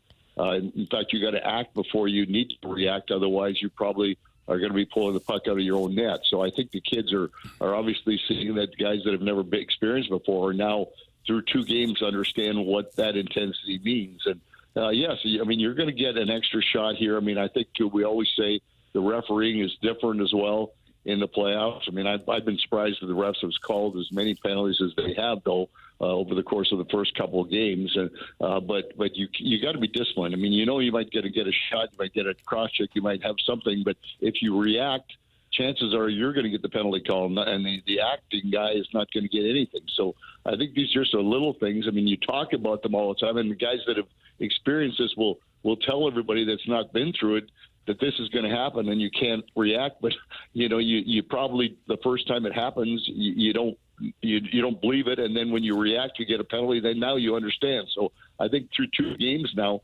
everybody understands what is going on now, and I think everybody realizes that, hey, we better be the acting, not the reacting team, and I think that's what has to happen tonight as well, is that the Blues have got to make sure that they're the intimidators and not get intimidated by what the Winnipeg Jets are going to do. Big coffee night for Bernard. They're going to be on at about midnight or so, breaking it down. Let's go down to Strick in the locker room, and it's a late night for all involved at FanDuel Sports Network. Man, you probably don't care what time. Well, actually, you probably wouldn't mind an earlier start, but I was going to say when it's the playoffs, who cares? Yeah, it doesn't. I just thought, with the late start, it's always hard to know, especially for the guys, is that if it goes into overtime, you never know how late a game could go, and I think that's what really, really gets hard. I mean, and it's really hard on the fans here. I mean, you go down to the building, too, the game's not going to start till 10 to 9, and that's a late night on a Thursday. If it's a Friday night or a weekend, I think it doesn't really matter, but I think it's a little different, but certainly everybody's so excited about playoff hockey. I think that losing a night's sleep or an early morning having to get up after a late night is not that bad when it's playoff hockey. Looking forward to it tonight. Game 3, Enterprise Center, and you can catch the pregame here on 101 ESPN at 7:30. Puck drop scheduled for some time just after 8:30. Bernie Federko with us every Thursday, giving us his perspective on Blues, Jets. Game 3 tonight in St. Louis. Bernie, always enjoy the conversation and your opinions and insight. Thanks so much for the time, and enjoy the game tonight. Thanks, fellas. Let's go Blues. Let's go Blues. Bernie Federko with us on the Callier and Thompson phone lines here on 101 ESPN and the TMA STL YouTube channel. You're welcome to give your thoughts. 314-399-9646. That's the Air Comfort Service text line. And then you can participate in the conversation along with 262 of your friends at youtube.com/TMA STL. Watch the program and participate. Papers, you're not on the camera. I am now. Oh, wow. I usually during interviews. Oh, is that right? I turn my mic off. Well, because I'm typing really close to where my mic is, and I'm not talking, so I think it's just better visually just have the 3 people talking. Okay. So I turn my mic off. I like that. Okay, I follow it now. Okay. Michelob Ultra, sponsor of the YouTube chat. John Scores is asking, he's wondering if his Chiefs will trade up to get an offensive lineman. Doug? I don't know. I haven't looked at that. I'm not a draftnik. I don't know what the Chiefs want. Could get LB3. Never heard a lot of chatter about LB3. Disagree. I've seen it. I saw Chris Collinsworth the other day just saying how impressed he is with him. And I think it was maybe locally it's been quiet on the LB3 front. I tried to get to him through his people, couldn't get to him. Oh, is that right? Really? Yeah. He's locked in. Locked in? I'm okay with that. Late first round, maybe early second? Yeah, it was late first round like all year. And now it seems like he might have dropped into the second.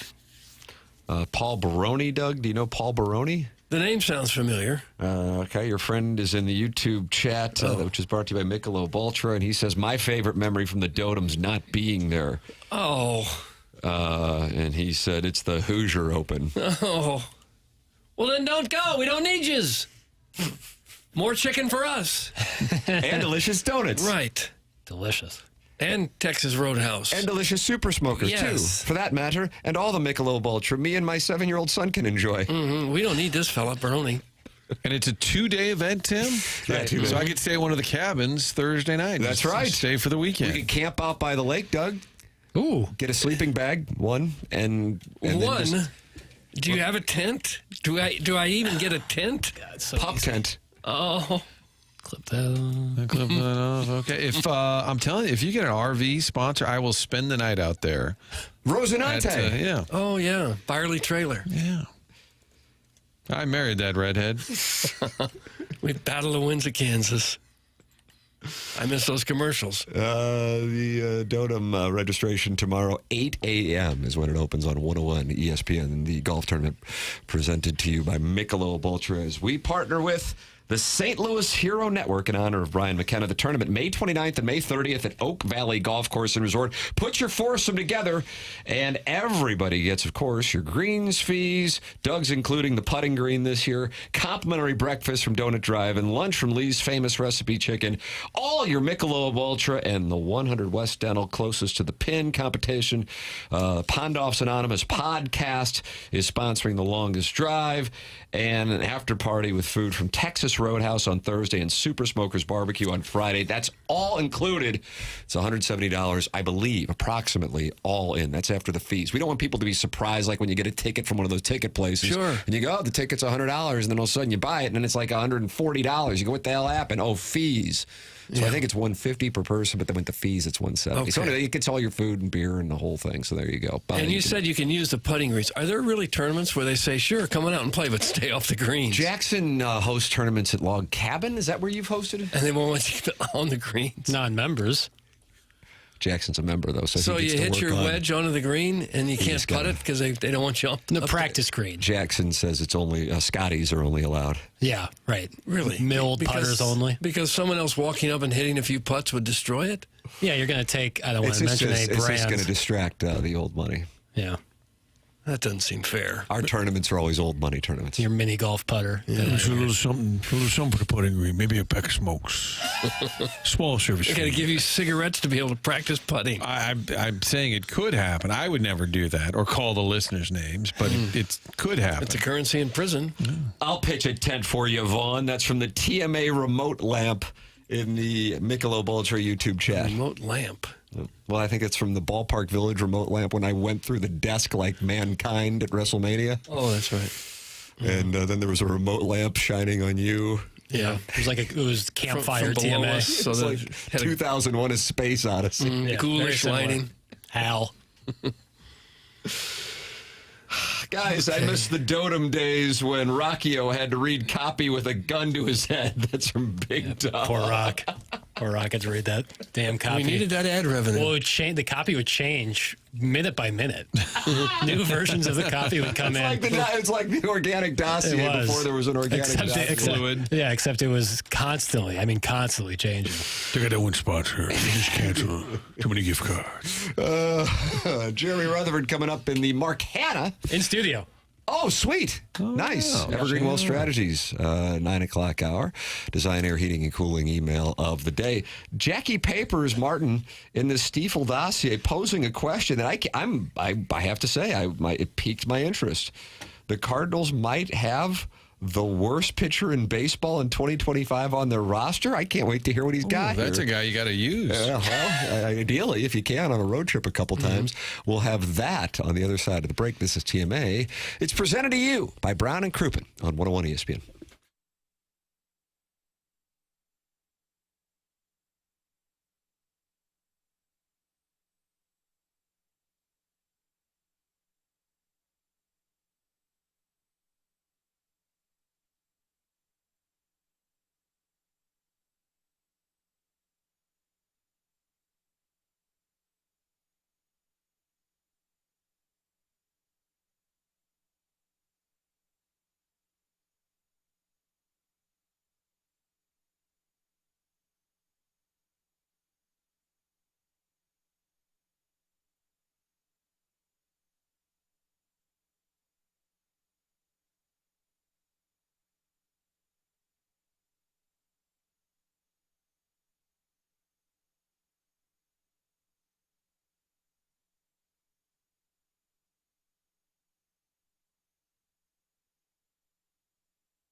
Doug, how do you like this for the latest blues jam?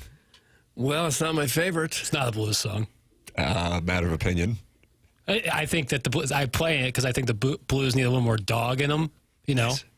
And who better than X? Well, almost every song we've heard is better than this one. Rough Riders Anthem? Come on, man. Yeah. You just got barked at. I did. Is that an HR violation? It could be. I intend to file something. It's TMA 101 ESPN. Fisher Window and Door Store, sponsor of the 8 o'clock hour here on the Morning After 101 ESPN and the TMA STL YouTube channel. Tim McKernan, Doug Vaughn, Martin Kilcoyne with you. Little Jackie Papers is on the ones and twos. We were joined by Bernie Federko in the previous segment. Miss anything, you'd always go back and watch it on YouTube. And that's youtube.com/TMA STL. And you can podcast. The podcast brought to you by Schaefer Door Company, coming up in the 9 o'clock hour, which is presented to you by Mark Hanna of Evergreen Wealth Strategies. We will have Jeremy Rutherford in studio taking your two-part questions. Doug, the Cardinals have the day off tomorrow before they get it going with the Brewers this week. They are now tied for last place in the National League Central as they lose yesterday to the Atlanta Braves. They are now 2-11. At Busch Stadium.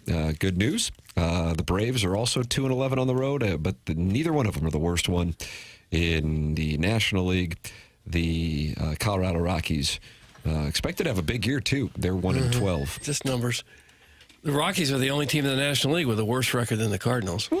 4-18. There's only 4 teams in baseball lower than the Cardinals. Yeah. Orioles, Twins, White Sox, Rockies. Orioles, Twins, White Sox, Rockies. I am very concerned about my White Sox over 53.5 wins play. You need them to get to 54. I need them to get to 54. And Martin, we are on a red alert situation at the Tam Avenue Capital Partners. 5-19. Red alert. The Justin Thomas winnings from last week may be lit on fire on the south side of Chicago. I would suspect there are some AAA teams that could almost go 4-18 or 5-19 in the major leagues, or come close to it. But the thing that bugs me with the Cardinals, they lost 6 out of 7 on the road trip. In 5 of those losses, 5 of the 6, the opponent scored the winning runs in their last at bat. And in none of those games did Ryan Helsley, the Cardinals' best reliever, get on the field. This has really become your passion project. It is. It's just absurd. You've got the best player, the only all-star they had last year, one of the best relievers in baseball, does not get on the field with the game on the line. They just lost 5 of those with him sitting in the bullpen. So you could make the argument in a game that's tied with the state of your bullpen, if you don't use them in that tie game, let's use that example, that Friday game against the Mets, when Lindor walked it off, that was Fernandez, that if you don't use him, you're not getting to extra innings anyway, right? Because the argument is you save him for the save situation. But if you could realistically say, I don't think we're getting to extra innings with the state of my bullpen, then you would use him, right? Well, and you also have to look at who's coming up on the other side. The Mets had the top of the order coming up with Lindor, Soto, and Alonso. Maybe the top 3 hitters. So maybe the biggest in the inning league. left. And you needed to get through that to have another chance to win. And you didn't give yourself the best chance to win the game. Now, you're saying, by saying that Ryan Fernandez is not your best chance to win the game. He is not. Jackson he didn't get through the first hitter. Jackson actually has some information here that he may be the worst pitcher in Major League Baseball in 2025. What do we have? I can't say that Ryan Fernandez is the worst pitcher in all of baseball, but his slider might have a case for being the worst pitch in Major League Baseball. Take a listen to the data here, Doug. In 2025, and StatCast just updated from yesterday, so this is good. So he throws that slider 44, almost 45% of the time, which is tied with his fastball for his most common pitch.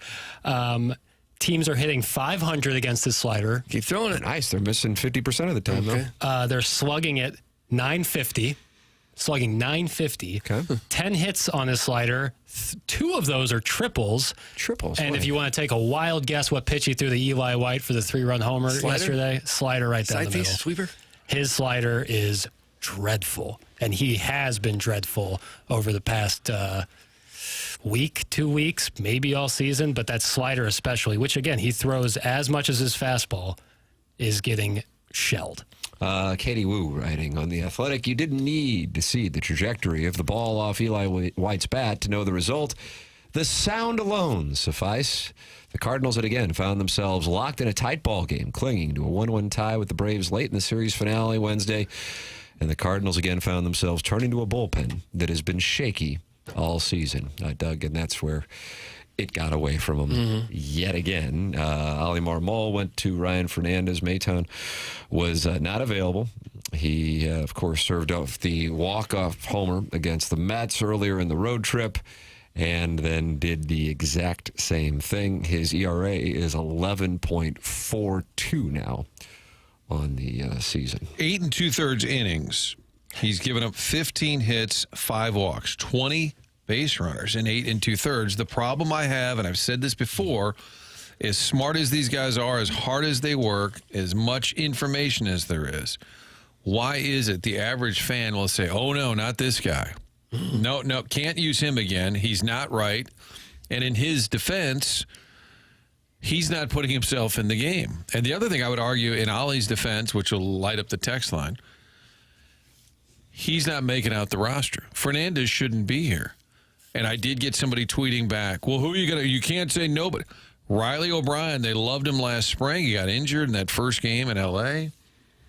He's down in Memphis. Even the kid from WashU. Why not? At this point, you would roll the dice with somebody other than Fernandez, who has proven that he's just not the same guy as last year. Why is he still, and you watch, between now and Friday, Doug, I'll bet you anything, they'll send him down. But what are we waiting for? What more did you need to see? He was bad Friday, serves up the walk-off.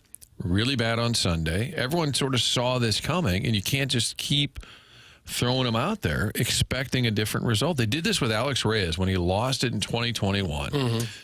Everyone knew he lost it. And they had a walk-off loss in Pittsburgh, and they said, that's it, he's not the closer anymore. And everyone screamed, thank God. You find that it was unfair to the kid. A week later in Milwaukee, they put him out there to close the game out, serves up the walk. And we're like, what are we doing here? And then, of course, in L.A., season's on the line. Well, let's bring in Alex Reyes.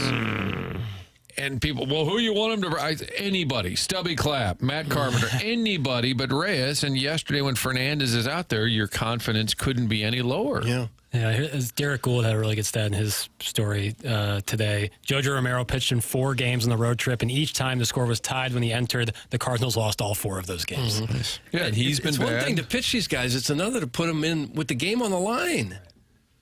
And you got this guy, and I don't know anything about Matt Swanson.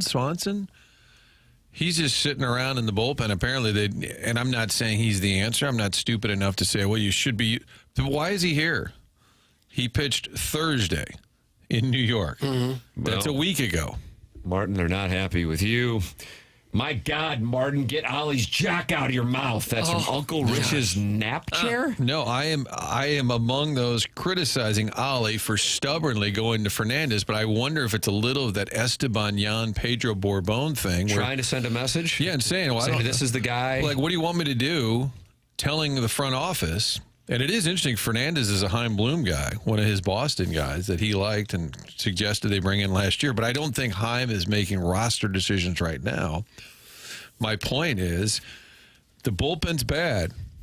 Make a move. And that's on the front office to not be asleep at the wheel and say, we got to get Fernandez out of here. Even if Riley O'Brien pitches and gets lit up in Atlanta, you'd say, well, it's better than seeing Fernandez do the same thing. If this Ryan Lotus comes back up and he's bad, at least you'd say, well, they tried something different. And why is Swanson, why is he here? He hadn't pitched in a week. Yeah, that's the stuff I don't understand. No, I don't understand why you don't use the best reliever you've got. All these games you're blowing in late innings, and your best guy never gets in. I mean, that's ludicrous, isn't it? And Mayton had been really good. Yeah. And he's unavailable, apparently. He pitched Monday. He couldn't pitch on Wednesday. And the starting pitchers have been good. I mean, Michaelis was terrific yesterday. Well, that's the other part of the equation. Yeah. Do you now say to your starters, is there any way they can push it beyond 6 innings? Because you don't have a bullpen that's any good right now, and your starters have been pretty good. Can you push it? I mean, Michaelis is not a hard-throwing guy. Can he go over 90 pitches? Maybe. I think you have to consider that. And I'm sure there's some metrics that say, no, he's going to give up runs in that 7th inning. Yeah, the same metrics that told him to bring in Fernandez. Yeah, but I'd say at this point, Michael is pitching into the 90 pitch range is probably a better bet than eventually having to go to Fernandez. Especially on a day where he's really throwing well. I guess it's possible that they're saving Helsley for a trade, that they don't want to risk it. I guess that's possible. At least I can understand that. I don't understand not using him just because he can't get a save when he comes in. That's ridiculous. But they're going to have to do something. But you watch now. They'll make. I guarantee between now and tomorrow, Fernandez will get sent down. They'll call up Riley O'Brien. But you could have done that 3 days ago. Yeah. And if you're trying to win games, even McGreevy in the bullpen. Well, he's a starter. Okay. Are you trying to win big league games? Is McGreevy a better option in that 8th inning yesterday than Ryan Fernandez? Even though he's not a reliever, I'd say, yeah, probably. Mm-hmm. Well, then get the best guy here. The Maton move was kind of like, oh, yeah, we're going to do this right here at the end of spring training. We didn't think much of it, and he's been one of the best guys they have. Yeah, and then he wasn't available, which I didn't know that till after the game yesterday, but I'm like, where's Maton? Okay, he's unavailable, which does limit your options. I think you have to look to extend your starters if you can because your bullpen isn't very good. Bryce Elder had been on his way to the minor leagues, but he was able to hold the Cardinals to 1 run over the course of his 6 innings pitched. He was able to throw 99 pitches. Michaelis pulled at 89 pitches, Martin, as the Cardinals and Braves combined for 5 runs. Of the 5-day starts yesterday, the under went 4-0 and 1. The one tie was when one of the games had a late rally to push the number. But otherwise, those games went quickly. Is that baseball's unwritten rule? It's a day game, a getaway game. Swing at anything. We'll keep it moving. Yep, you keep it. When they bring out the lineup cards, keep it moving. Keep it moving. You good? What time's your flight? Yep. What time's your flight? Got it. So there are a couple of those today, including a big showdown between the Twins and White Sox in cold conditions in Minnesota. So huge turnout for that one. Keep an eye on that one. Jeremy Rutherford is going to join us coming up on the program. That's at about 9:30. He will be in studio. Looking forward to talking it over with JR. This program is called TMA, and it's presented to you by Brown & Crouppen on 101 ESPN.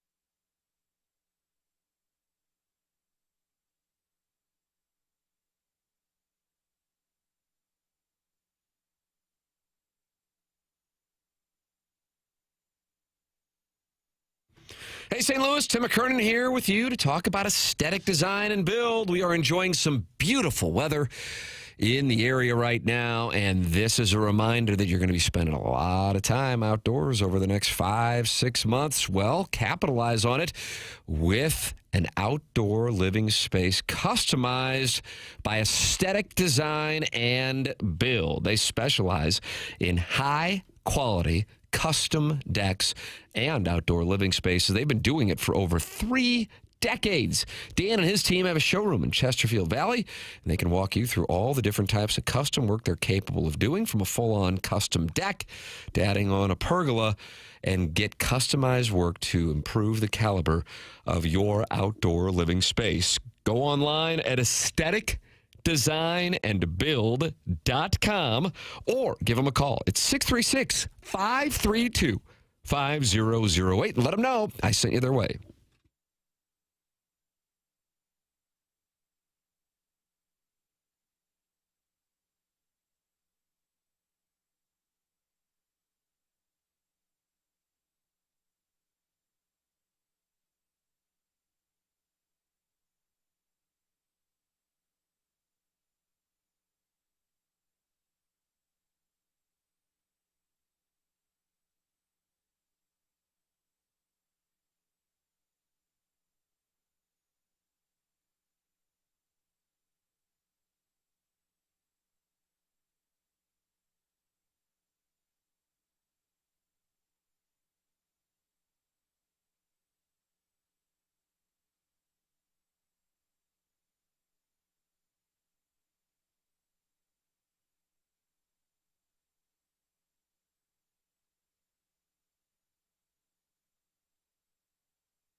This is Action Jackson with a Sports Center update, and that is brought to you by Saliga Heating and Cooling. The Cardinals lose yesterday, final score of 4-1 at the hands of the Atlanta Braves. Off today for the Cardinals, back in action tomorrow night in St. Louis as they take on the Brewers, 7:15 first pitch. That was another Sports Center update brought to you by Saliga Heating and Cooling, an independent American Standard heating and air conditioning dealer.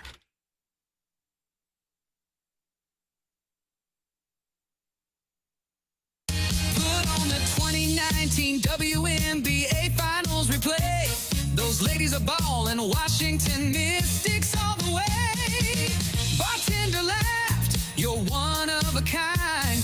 Then flipped him the bird, didn't pay him no mind. Ooh, yeah. Blues gonna get that cup again, baby, it's true. Singing Gloria down Market Avenue. Raise your glass, do a little twist. 2025's a championship kiss. Shooby-dooby, cup in the loo. Oh, yeah, we do.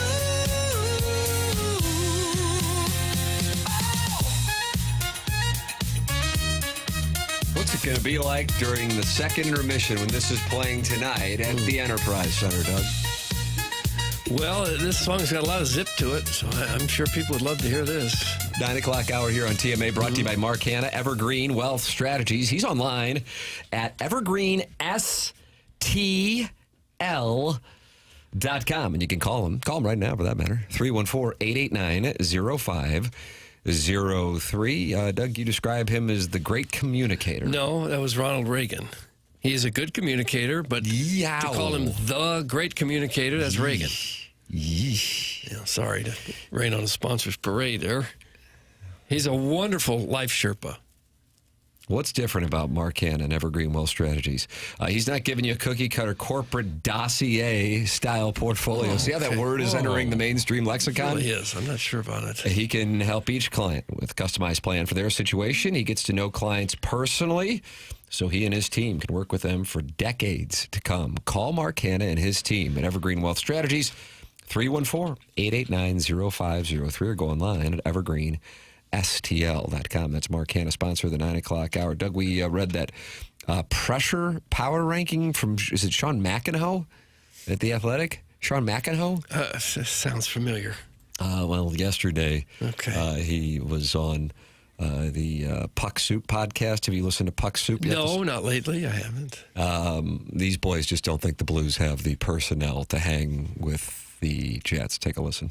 You know, look, I think the Blues, I don't know, like they just, I think they have the personnel to be like an 8 seed this year. You know what I mean?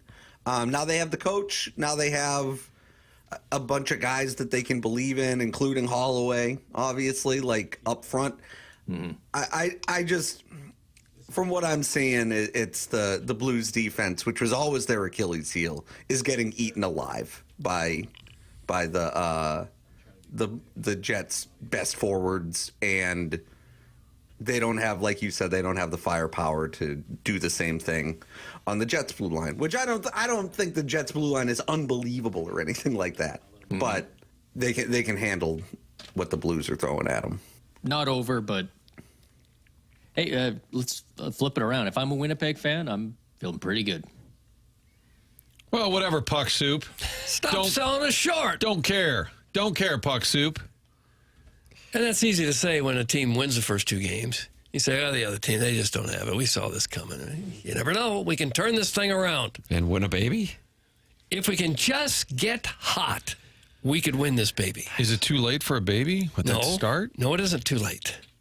Youngest kid in the building tonight will be probably a player's kid, do you think?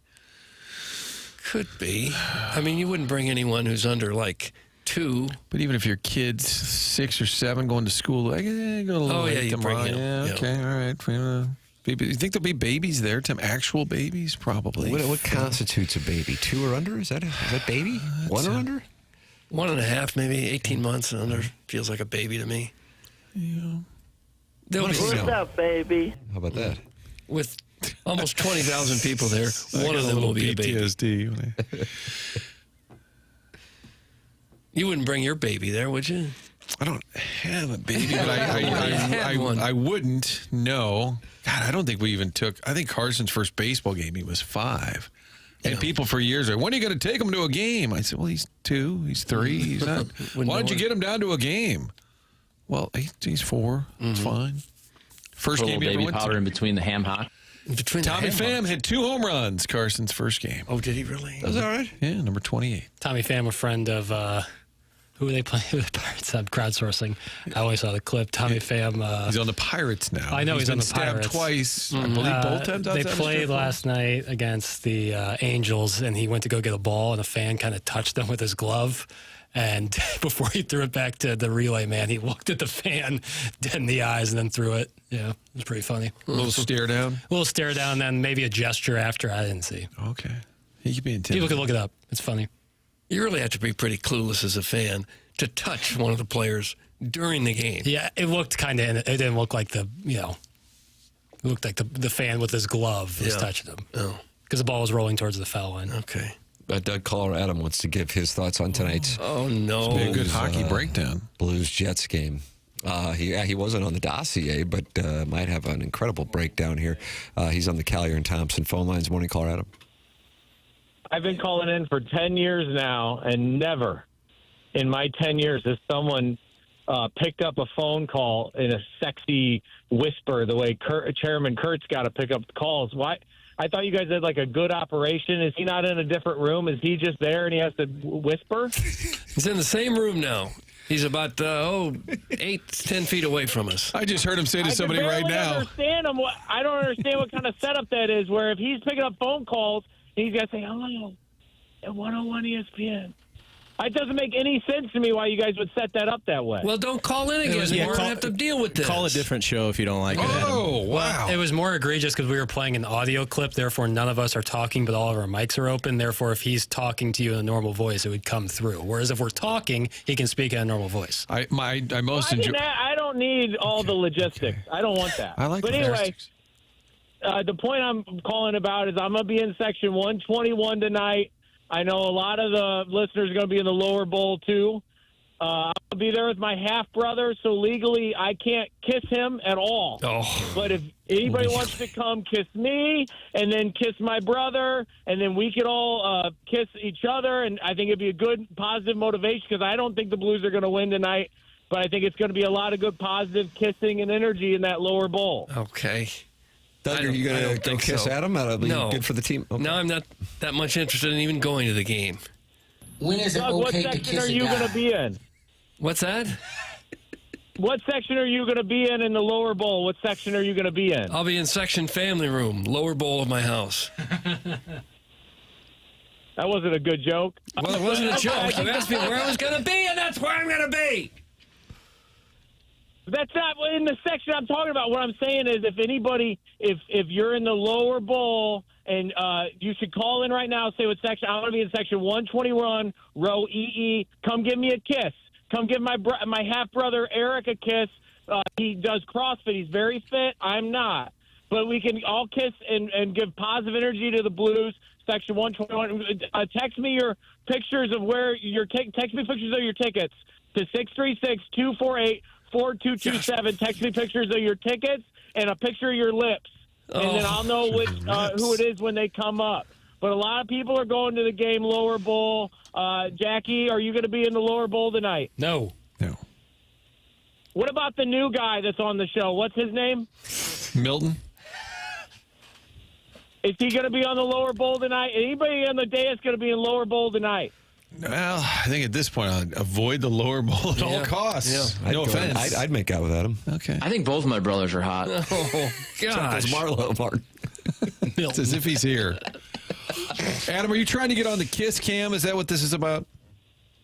I've never been on the Kiss Cam before. I'd love to get on the Kiss Cam with my half-brother, Eric. No. You can't legally kiss him, Tim. Otherwise, it's fine, but he can't legally. Are you done? So I'll see you guys in section 121, row EE. Okay, you're done now, right? Doug, that's where it's all going to go down tonight. Oh. Caller Adam has invited the listeners to come and kiss him and or his half-brother Eric, and that will create a positive atmosphere in the building tonight, and some of the Blues will see it and be inspired. We have some of the worst calls in the history of sports talk radio. Some of the absolute worst. And that was right up there with him. My favorite part is he was talking, Kurt was taking another call, and I may have tuned out for a second on Adam, and I heard KG say, okay, did you want to use your real name? So we have to have another call now? Well, I don't know. No, they dropped, unfortunately. Oh, okay. I think Adam scared him away. May have spooked. Yeah. Sharon and Clayton says, I'm in the lower bowl. I'd kiss Towelman or Louie before I'd kiss you. Let's go Blues. That's Sharon and Clayton, Sanibel, Maui, and Michigan. Okay. I've never been happier to have seats in the 300s. That's from the 618. Yeah. Get this wacko off the phone lines. That's from Staley's garage door. Yeah. Seemed like he was trying to fire up the Staley? troops. Dawn Staley, head coach of the South Carolina Gamecocks, Doug. Yeah. She's going to be there? I don't know. She won't be there. If she would, she'd probably be in the lower bowl. I would imagine, yeah. We're in a suite. Good evening. Thanks, Van. I'm television's own Doug Chandler Hill, and I'm here live at the St. Charles Family Arena with our top story. What was the top story at the Family Arena, Doug? It was AI. It was not me. No, you were at the Family Arena. You were out in the parking lot? Covering maybe the Swarm, their championship, but you couldn't go live inside because it was televised on MySpace. Could have you been had to be outside. The River Otters. Oh, yeah, River Otters. Sure, why not? Jax played for the River Otters. Jeremy Rutherford's going to join us. He's going to be in studio. We'll find out where he's going to sit tonight. Maybe he's in the lower bowl. That's coming up at 9:30. You are listening to TMA. It's presented to you by Brown and Crouppen on 101 ESPN and the TMA STL YouTube channel.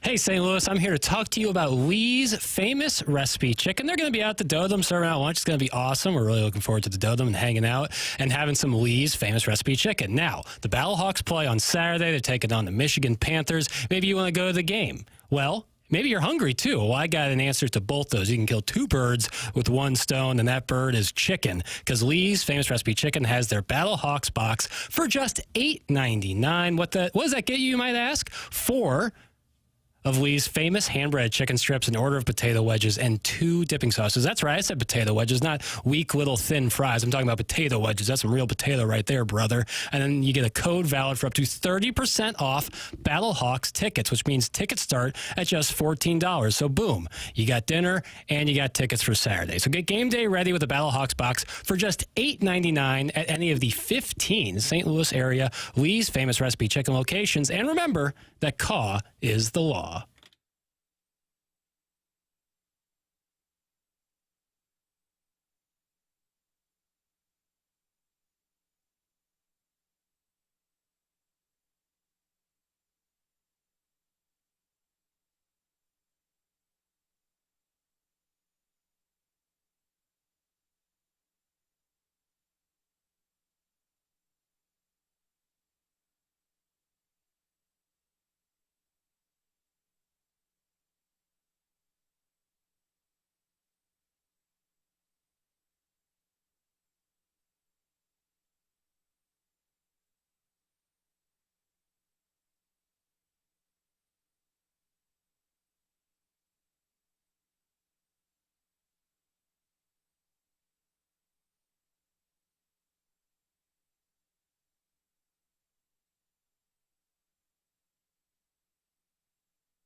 Jackson, many of the regular texters have been very critical of your AI songs. Are you now pivoting off blues songs because of the hatred you're receiving in the Air Comfort Service text inbox? No, I just don't want that. Like, I think a little distance between each one makes every single one more special.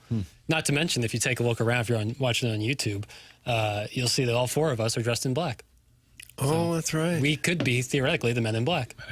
You and Martin are wearing the same thing, like a team uniform. That's the Alliance is Strong, and this is a wonderful TMA STL shop hoodie. Nice light, perfect for this kind of weather. I was going to say the material works for me. It's not heavy. I'm wearing that same logo with the TMA hat. You can get this stuff at tmastlshop.com. Working on that with that starter packs on some new stuff, St. Louis starter packs, which I still think is Jackson's Instagram account. TMASTLshop.com is where you can get these goods. Coming up at 9:30, Jeremy Rutherford is going to be in studio with us. He will take your two-part questions as we are 12 hours away from Game 3 of the Blues and Jets. I happened to stumble into this last night, and I was wondering, I don't even know why. Oh, I know why. Because I was watching the great Steve Harvey's Family Feud. You were? I was. Holy crap. Here's the background, Martin. I went out, had a wonderful experience on the golf course, played with a couple of CVC cadets. So, obviously... Let me guess, they were the caddy. It's like you're doing the text inbox before the text inbox can do the text inbox. And your compadre and mine, Matt Poling of the Doggies, and was sitting there, and I had some libations following the round. It was a beautiful evening. Conversation and libations following around a golf, Doug. Is there anything better outside of an orgy? Oh, gosh. I've not experienced an orgy, so I can't be sure, Tim. Okay. Yet. Thank you, Martin. So then what you do after that is you come home and you watch Family Feud and Steve Harvey's Family Feud. And I think he's the best host in the history of the program, even better than the very aggressive Richard Dawson. Now, with that all said, following that program was a very special television event. Does anybody in this studio, or even anybody in the text line, or anybody in the Michelob Ultra YouTube chat know what that was? Blossom. Mayim Bialik. What channel were you watching? Steve Harvey's Family Feud locally airs on ABC, KDNL 30, and that's with Joby Smith. Martin? He's still there? Joby Smith did Slate New Sports there for a little while. Rick Powers. Darren Horton, who might still be in L.A. Yeah, did ABC used to do Wife Swap? Remember that show, Wife Swap? No, we did that at a TMA Live. Yeah. So this speaks to the way things have changed so much that I just happened to stumble into it. I mean, relatively speaking, I want to emphasize, relatively speaking, if this was even a decade ago, certainly 20 years ago, it would have been a big thing. But last night, the Roseanne Bar Show, which became Roseanne, which then became the Connors, after 37 years, it was the series finale. Gee, I didn't realize. That's what I'm saying. Roseanne's been on this whole time? Well, I mean, it went away for a while. Got it. Then she went away permanently. Got it. But she gave her blessing to continue on with the show. They changed the name to the Connors because she didn't want to see 300 people who work on the show all lose their jobs. And so John Goodman, Afton Cougar, 72 years old now, Doug. Is he really? You may know him from Argo. You may know him from Wildcats with Nipsey Russell. No, he's been in a million things. They signed off last night. And again, the only reason I knew about it was because I happened to be watching the great Steve Harvey's Family Feud. And I was like, is anybody even aware of this? So now that it was still in production. That it was still, not only that I knew that it was still on, but I didn't know that this was like the series finale. And so when I'm scrolling through what is a source for oftentimes links on this program, it is on the front page of the New York Post. And the way the program ended, and I don't think I'm spoiling anything here, was they broke the fourth wall. And John Goodman looked at the camera and said goodnight and then walked off. It wasn't like a Bob Newhart thing where he woke up and it was all a dream or going to black like Tony Soprano.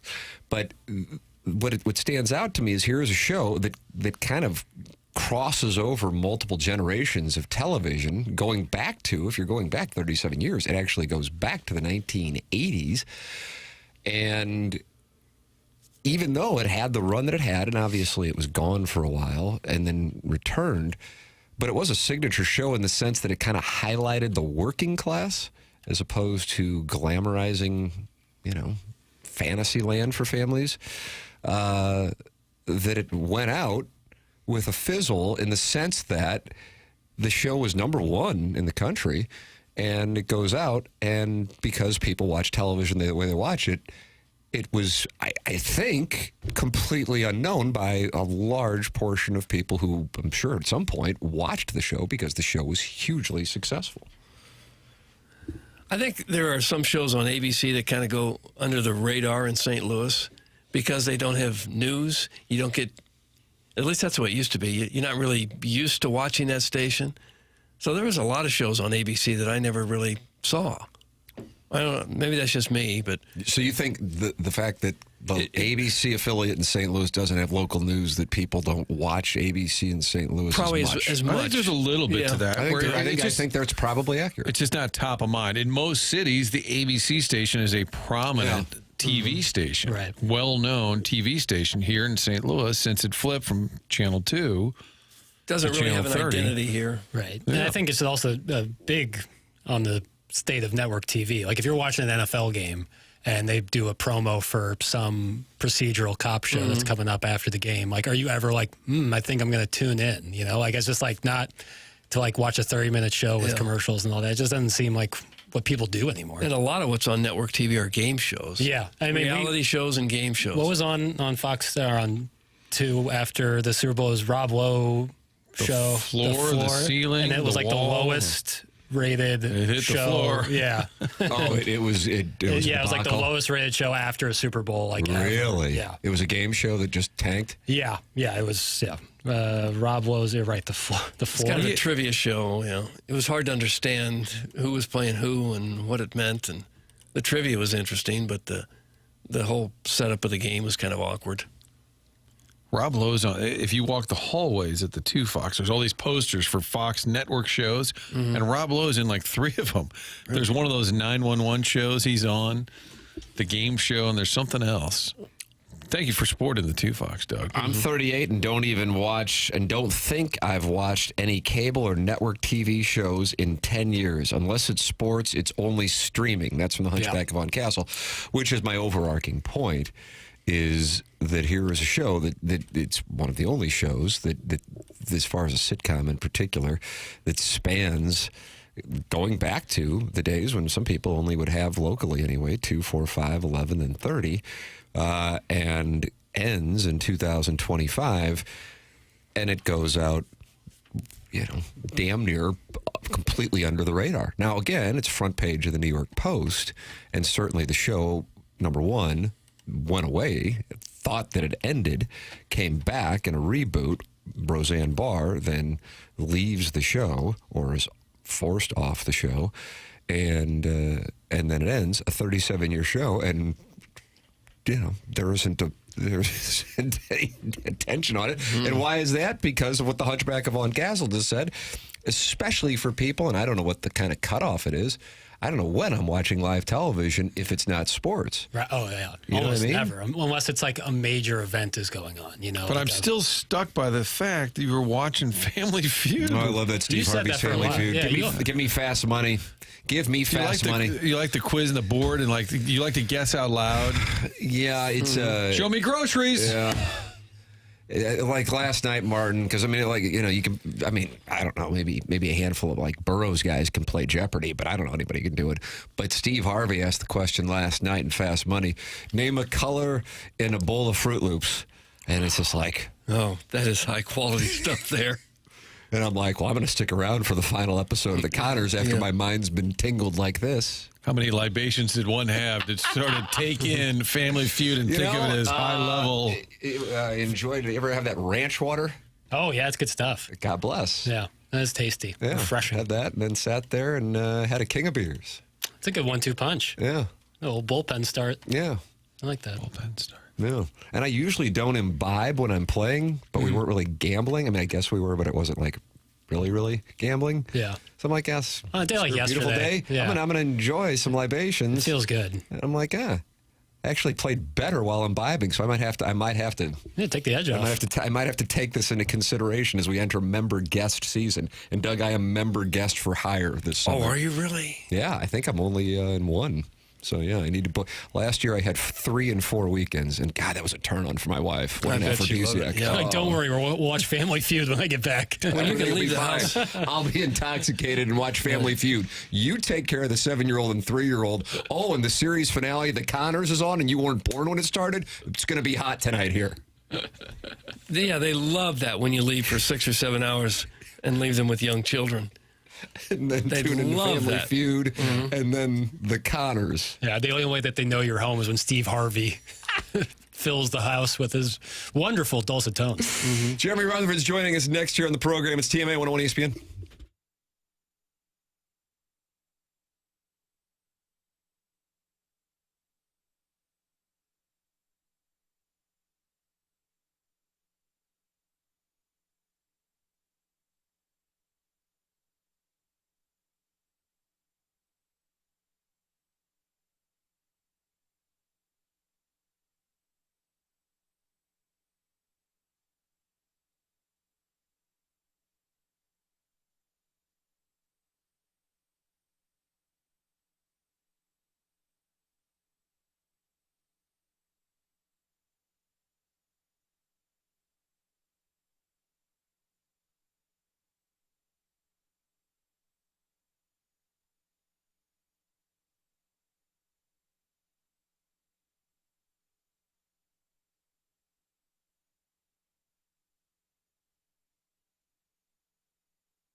Let's go Blues. Oh, go Doug, you wanted it. You got it. I like this one. For that cup, I'd sell my soul. Nothing better than playoff time. In the NHL, you got to be primed. Come on, boys. Keep your head on a swivel. Heading for the top, not the middle. People might think I'm crazy, but if we just get hot, we can win this baby. We can win this baby. Doug, is that a muted trumpet or a yakety sax? Sound like a muted trumpet. It's TMA 101 ESPN, Mark Cann, Evergreen Wealth Strategies at 9 o'clock hour, and it is our pleasure to welcome to the studios, ladies and gentlemen, presented by Pure Performance, it's Jeremy Rutherford. Were they playing that during warm-ups the other night? They should. I think if you play that in the building tonight, the place will be up for snatch grabs. JR, you're taking two-part questions, too. Yeah, I will be later. 314-399-9646. What do you think we're going to see tonight? I think we're going to see human missiles flying into jets. Yeah, I've been listening to I'm getting ready for this. Yeah, I'm going to get to my seat early because you told me it's going to be like that tonight. I'll tell you one thing, and it pays to listen to the show before you come in. You know, I do listen a lot and listen in this morning. I know one thing. I will not be going near the lower bowl. You do not want to go to section 122, row E. I'm not going there. I'm going to stay on every bowl except for the lower bowl. Doug, you are going to go. He even gave us his phone number in case you'd like to call him. Did he? Yeah, I don't need it. Yeah, I don't need Text a picture of your lips to him so he can recognize you. Yeah, it's nice to have when the listeners invite each other to make out during the program. JR, how do you feel about the festivities tonight? You talked to the boys. You know that this is, it's 2-0, but it's still do or die land. It is do or die land. I think that, as we know, they've played pretty well in big chunks of those first two games, and they've come out on the other end. And I wrote a story again today. Obviously, 5-on-5 is going to be a big issue for the Blues in this series with the way that top line's playing, and they're going to have to bring it together. I know you talked to Bernie about the matchups, and perhaps we'll see the Braden Shen line or maybe the WTF coined by the Martin Kilcoyne. That's right, Martin. You got that thing early on in the season. That was the first couple of games out west. Yeah. Kraken. And I think, were you there, Jared? They asked Raddick about it, right? Wasn't he the one who endorsed it, I think? I think so, yeah. And I think they were excited about it. So you should get some royalties for that. But they could put that line as well on that Jets top line. So we'll see. But, yeah. 5-on-5 tonight. And then, Tim, I think the big thing is the physicality. It's got to be used for a purpose, right? You can't just go out, get amped up because of the crowd and go out hitting. Because I did come up with a stat. I threw it in my story today. The Blues top line, Thomas, Snuggerud, Buchnevich, in that last game, they were hit 4 or 5 times. You throw in the second line, 9 hits. They were on the receiving end of 9 hits. You look at the Jets top line, those top 3 guys hit once in this series. So you can talk about all the Blues physicality and their hits, but they're not on the guys who are doing the damage. I'm obligated to ask the question, what's going on there? Yeah, well, I think a couple things. When you have the Thomas line up against them, that's not who's going to be doing it. Those types of guys aren't the guys doing the hitting, but the defensemen could be doing the hitting. But the bottom line is if they're not getting the body played, then obviously they're able to do the damage they've done. You think sometimes players are a little reluctant to take a big hit on one of the star players for fear that they're going to get a penalty? I think you got to be careful, right, when we've seen some of the penalties that we have, but it's something when you see that there's 53 hits in a game and some of these guys aren't getting touched.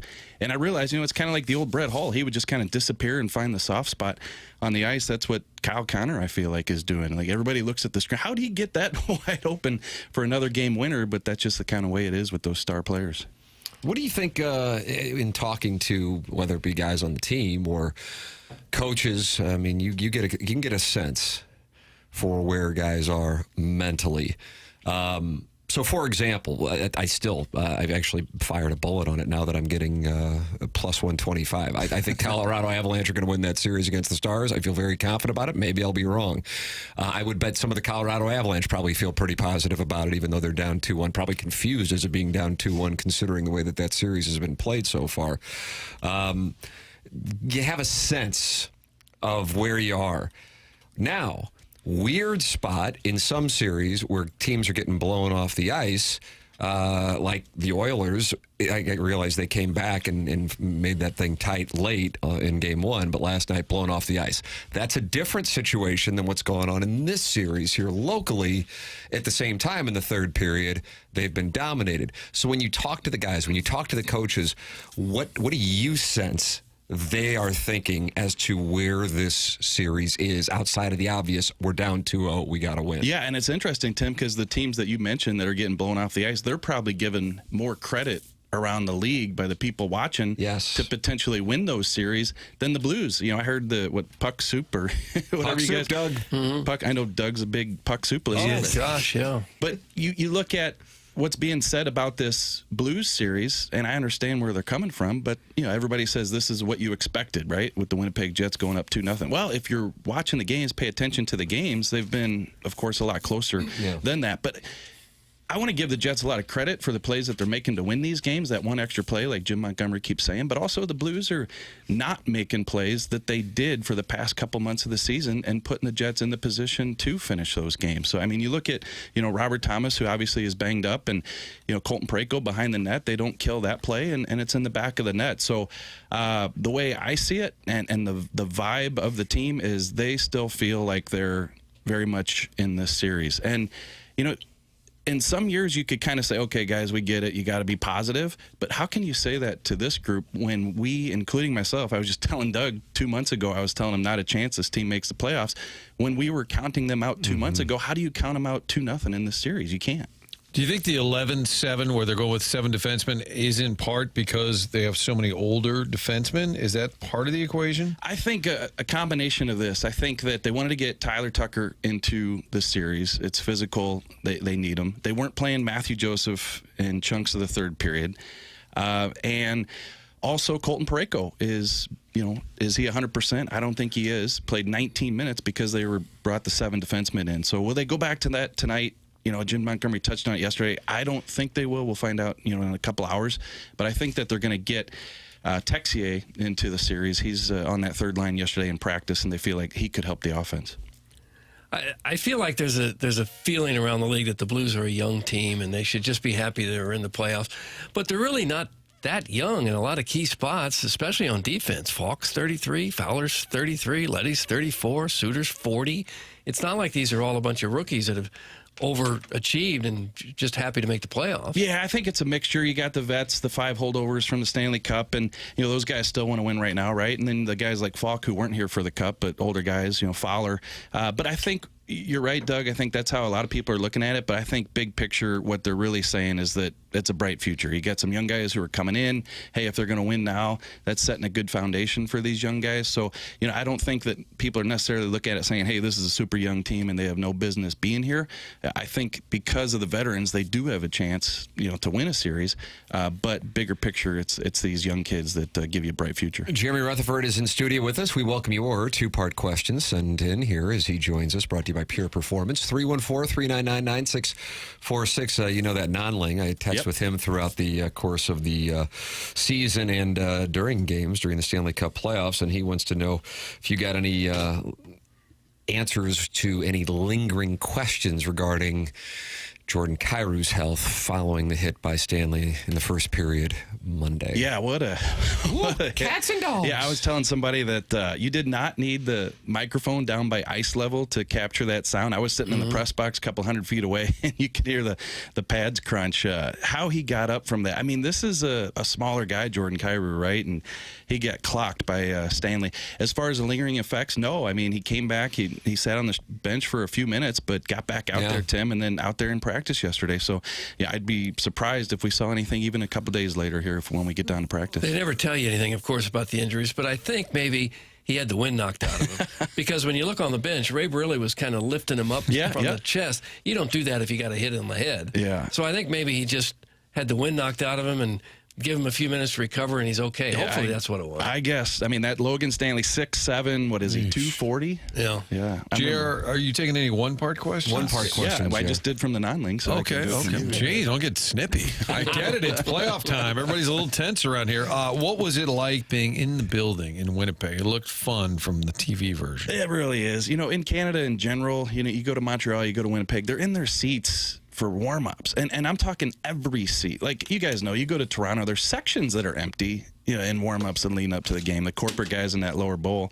But when in Winnipeg, every seat full. And then during the game, I always say this, it's like watching a tennis match, because you see the heads go back and forth, because just like when they're watching tennis, you're watching this hockey game and the puck's going up and down the ice, and the heads, all 15,000 are going back and forth. But so loud. It's a smaller place. It only seats like 15,000, maybe 16. But I think that they get that whiteout going just nuts. I talked to Jimmy Snuggerud's dad, Dave, a couple days ago, and he goes, I don't know how Jimmy blocked it out. Like, I don't know. Like, that is a crazy, crazy atmosphere. How does the Blues building compare with some of the other teams around the league for energy and noise level? Yeah, it's good. I think that we all look back at the old arenas, like the old barn in St. Louis, and it just felt different. I think the newer age buildings, and I realize it's 30 years old, but are kind of more cookie cutter, right? And so you think about the Norris Division buildings. Yeah. I mean, Joe Louis, the best, weird building, but Stadium. Chicago Stadium, exactly right. I never was up there when the North Stars. That predates me. Yeah. What the hell they played in? But yeah, there were some buildings that had character, I guess. Yeah, because they were all unique, right? And some of the newer ones, it's nothing. The teams are doing the best that they can with what these new arenas are, but I think everybody's memory, goes back to the old buildings. And then with the newer ones, I think they're kind of stale just because they're all look-alike. Kind of generic. Yeah. But, the teams do the best they can to bring to life each one. I think that Shark Tank is kind of cozy. That's a little intimidating. And then they have to skate across. I saw that in Winnipeg, too, where they have to skate across to leave instead of going behind the bench to leave. I remember that in San Jose, because then they take a lot more crap on the way off the ice. Yeah, and nobody cares about the media, but up at press level, there's a bunch of beams in San Jose that make it a little tough. I was surprised that Riv didn't bring up the other day when he was talking to you guys. I went and saw his view in Winnipeg from the press box, and he's kind of got a beam that cuts out a corner of the ice. So if he's you hear, still focused on Erickson X goal that's sent into Winnipeg. Hey, I am too. But now I'd rather take the early start times than. How about the 10 o'clock unbelievable start? Unbelievable. Do you recall the Blues ever having a 10 o'clock Not start? 10 o'clock, no. Holy crap. And the Blues would have had that. They wouldn't have moved it around for St. Louis. Yeah, Minneapolis, a bigger market than St. Louis. I was alarmed by that. Floored, yeah. And I realize, for the people who do go out to the game, you change your body clock a little bit. When I go out and cover games, it seems normal that it's 7, 8 o'clock out there. But the other night when they dropped that puck, I'm here in St. Louis on my couch at 10 o'clock and falling asleep. Like, there's no way if this was a Blues game. By 10, I'm ready for my cocoa and medications. You're sitting in the lower bowl on the couch tonight, right? Yes. Yeah. Yes. I don't know if you've had a chance to talk with Daddy Padre, if he was around for you. Think he doesn't reach out every day? Well, we mean in the room in Winnipeg after the skate. That's right. He texts in, Enterprise was way louder pre-2020, and since they've won, it's become more corporate feeling. The game is not nearly as loud in St. Louis. Daddy Padre, how about that? Critical of the fans. That's tough when a player during the playoffs is critical of the fans, Doug. Yeah, I don't care for that. Daddy Padre being critical? Come on. We got the best fans in hockey. We good. All right, I'm going to read we got a billion two-parters for JR in studio. We'll do those next. Jeremy Rutherford in studio. It's TMA, presented by Brandon Crouppen, 101 ESPN.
This is Action Jackson with a Sports Center update. That's brought to you by Saliga Heating and Cooling. Last night, the Celtics defeat the Magic 109-100, taking a 2-0 series lead. No Jason Tatum, no problem. Jaylen Brown goes off for 36 points and 10 boards. That was another Sports Center update brought to you by Saliga Heating and Cooling, a Daikin heating and air conditioning dealer.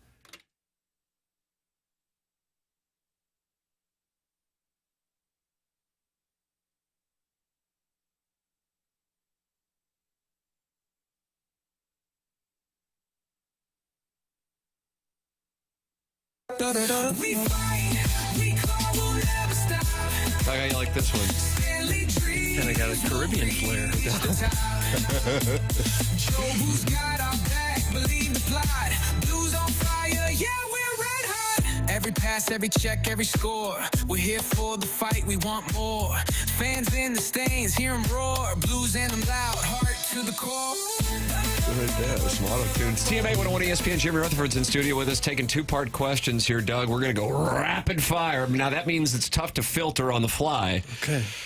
So if you want to sneak a breaking ball by, this would be the time to try to do it. 314-399-9646. Certainly a few questions in here about Dylan Holloway. It's such a weird spot. Like somebody said, what's the injury? And if they're not going to say, why not just say he's not going to play? I think we can take this we can ask any team in the NHL about this at this time of year, but even during the regular season now. What are your thoughts on it as somebody who has to cover the team, and anybody who ever has covered an NHL team kind of knows the program, but give us your perspective because you're in there more than anybody. Yeah, Tim, it's tough because it does happen during the regular season too. And I will say this is unique to hockey. I mean, even in the NFL, a huge contact sport, obviously for betting purposes, you got the injury report out there, but baseball, Berkman, hobbles off and then he's in the locker room talking to reporters about the MRI that he got and it's negative. And there's a lot of details. In hockey, it's different. And you talk to players over the years, they will tell you that players come out and target those injuries when those things are disclosed. I've been saying for a couple weeks now, week to week with Dylan Holloway, and the fact that they say that means that it is likely longer and they're keeping it week to week. And so what's the injury? I think that we have a general idea of what he's dealing with. We all saw him wincing on the bench. There's got to be something there in terms of a hip, an oblique area injury that he could be dealing with. And I think that, is it rehab that can help him? I don't think that's the case. And so I think the Blues are probably looking at it from a standpoint that they're going to be without him for weeks, maybe the rest of the season, and we may not find out exactly what it is and what they knew at the time until the season's over. Yeah, it's just it's the nature. Martin was saying it earlier on in the show. It's the nature of the Stanley Cup playoffs, and then you get that laundry list of injuries the day after a team is eliminated, and it's always like, oh my God, he was dealing with that. I can't, hopefully we don't hear it until June, but whenever the time comes, I have a feeling it's going to be a long list for the Blues. Two-parter, JR. Who is the most likely player to hit Connor so hard tonight that he no longer has an interest in playing sports? And are you going to watch Family Feud today? That's from Shooter McGavin. Doug, that's Steve Harvey's Family Feud. Okay. Well, you had Sundquist with the big game tonight, right? He's going to score. He's going to score. Yeah. So how about the hit? I'm going to say Braden Shen. Braden Shen's a good play. He'll light him up there. And yes, on Family Feud, we got an 11 o'clock morning skate today, and then a big window where I'm off for a few hours. For a lot of Family Feud. I think you settle in and watch Family Feud. Judge Judy, Family Feud. You got a chance to see the young guys play their first Stanley Cup playoff game, a number of them, some of them picking up penalties on both Saturday and Monday. Now they're going to get their first Stanley Cup playoff game in a home atmosphere. So that's a whole different kind of adrenaline rush, I would imagine. You were talking with Dave Snuggerud about, man, I don't know how he's dealing with this, because this is quite a scene in Winnipeg.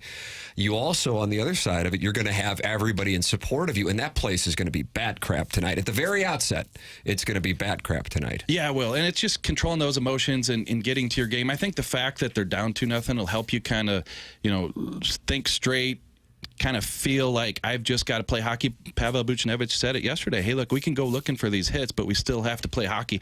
But in terms of these young kids, I think they really are past, that learning curve of how to handle these games. I realize it's only 2 games, but you talk to a Bull Duke, you talk to, these guys that are committing these penalties, retaliatory penalties, neighbors also, they realize, what an impact those can have on a series. So, stick to the basics, stick to your game, and now you're going to have the crowd in your corner, Tim, like you said, and I think it's going to help these young guys. Who, in your opinion, through the first 2 games has the best opportunity for room for improvement? And by that, I mean their ceiling is higher. I mean, you're not going to go, man, how come, the WTF line isn't scoring a bunch of goals? You know what that kind of is.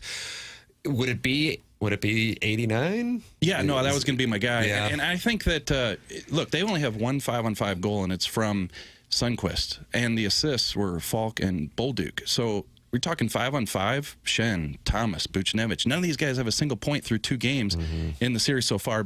To me, it would be Buchnevich, but I'm not trying to single him out. But yesterday, Montgomery was asked about him, and he said, hey, he's had the puck a few times and just hasn't been able to do anything with it. I talked to Buchnevich yesterday at his locker about what's going on here, and he said, what we need to do is get out of the corners. We need to spread out. We need to space out. And so I went back and watched a couple periods yesterday and kind of see more specifically what he's talking about. And he's right.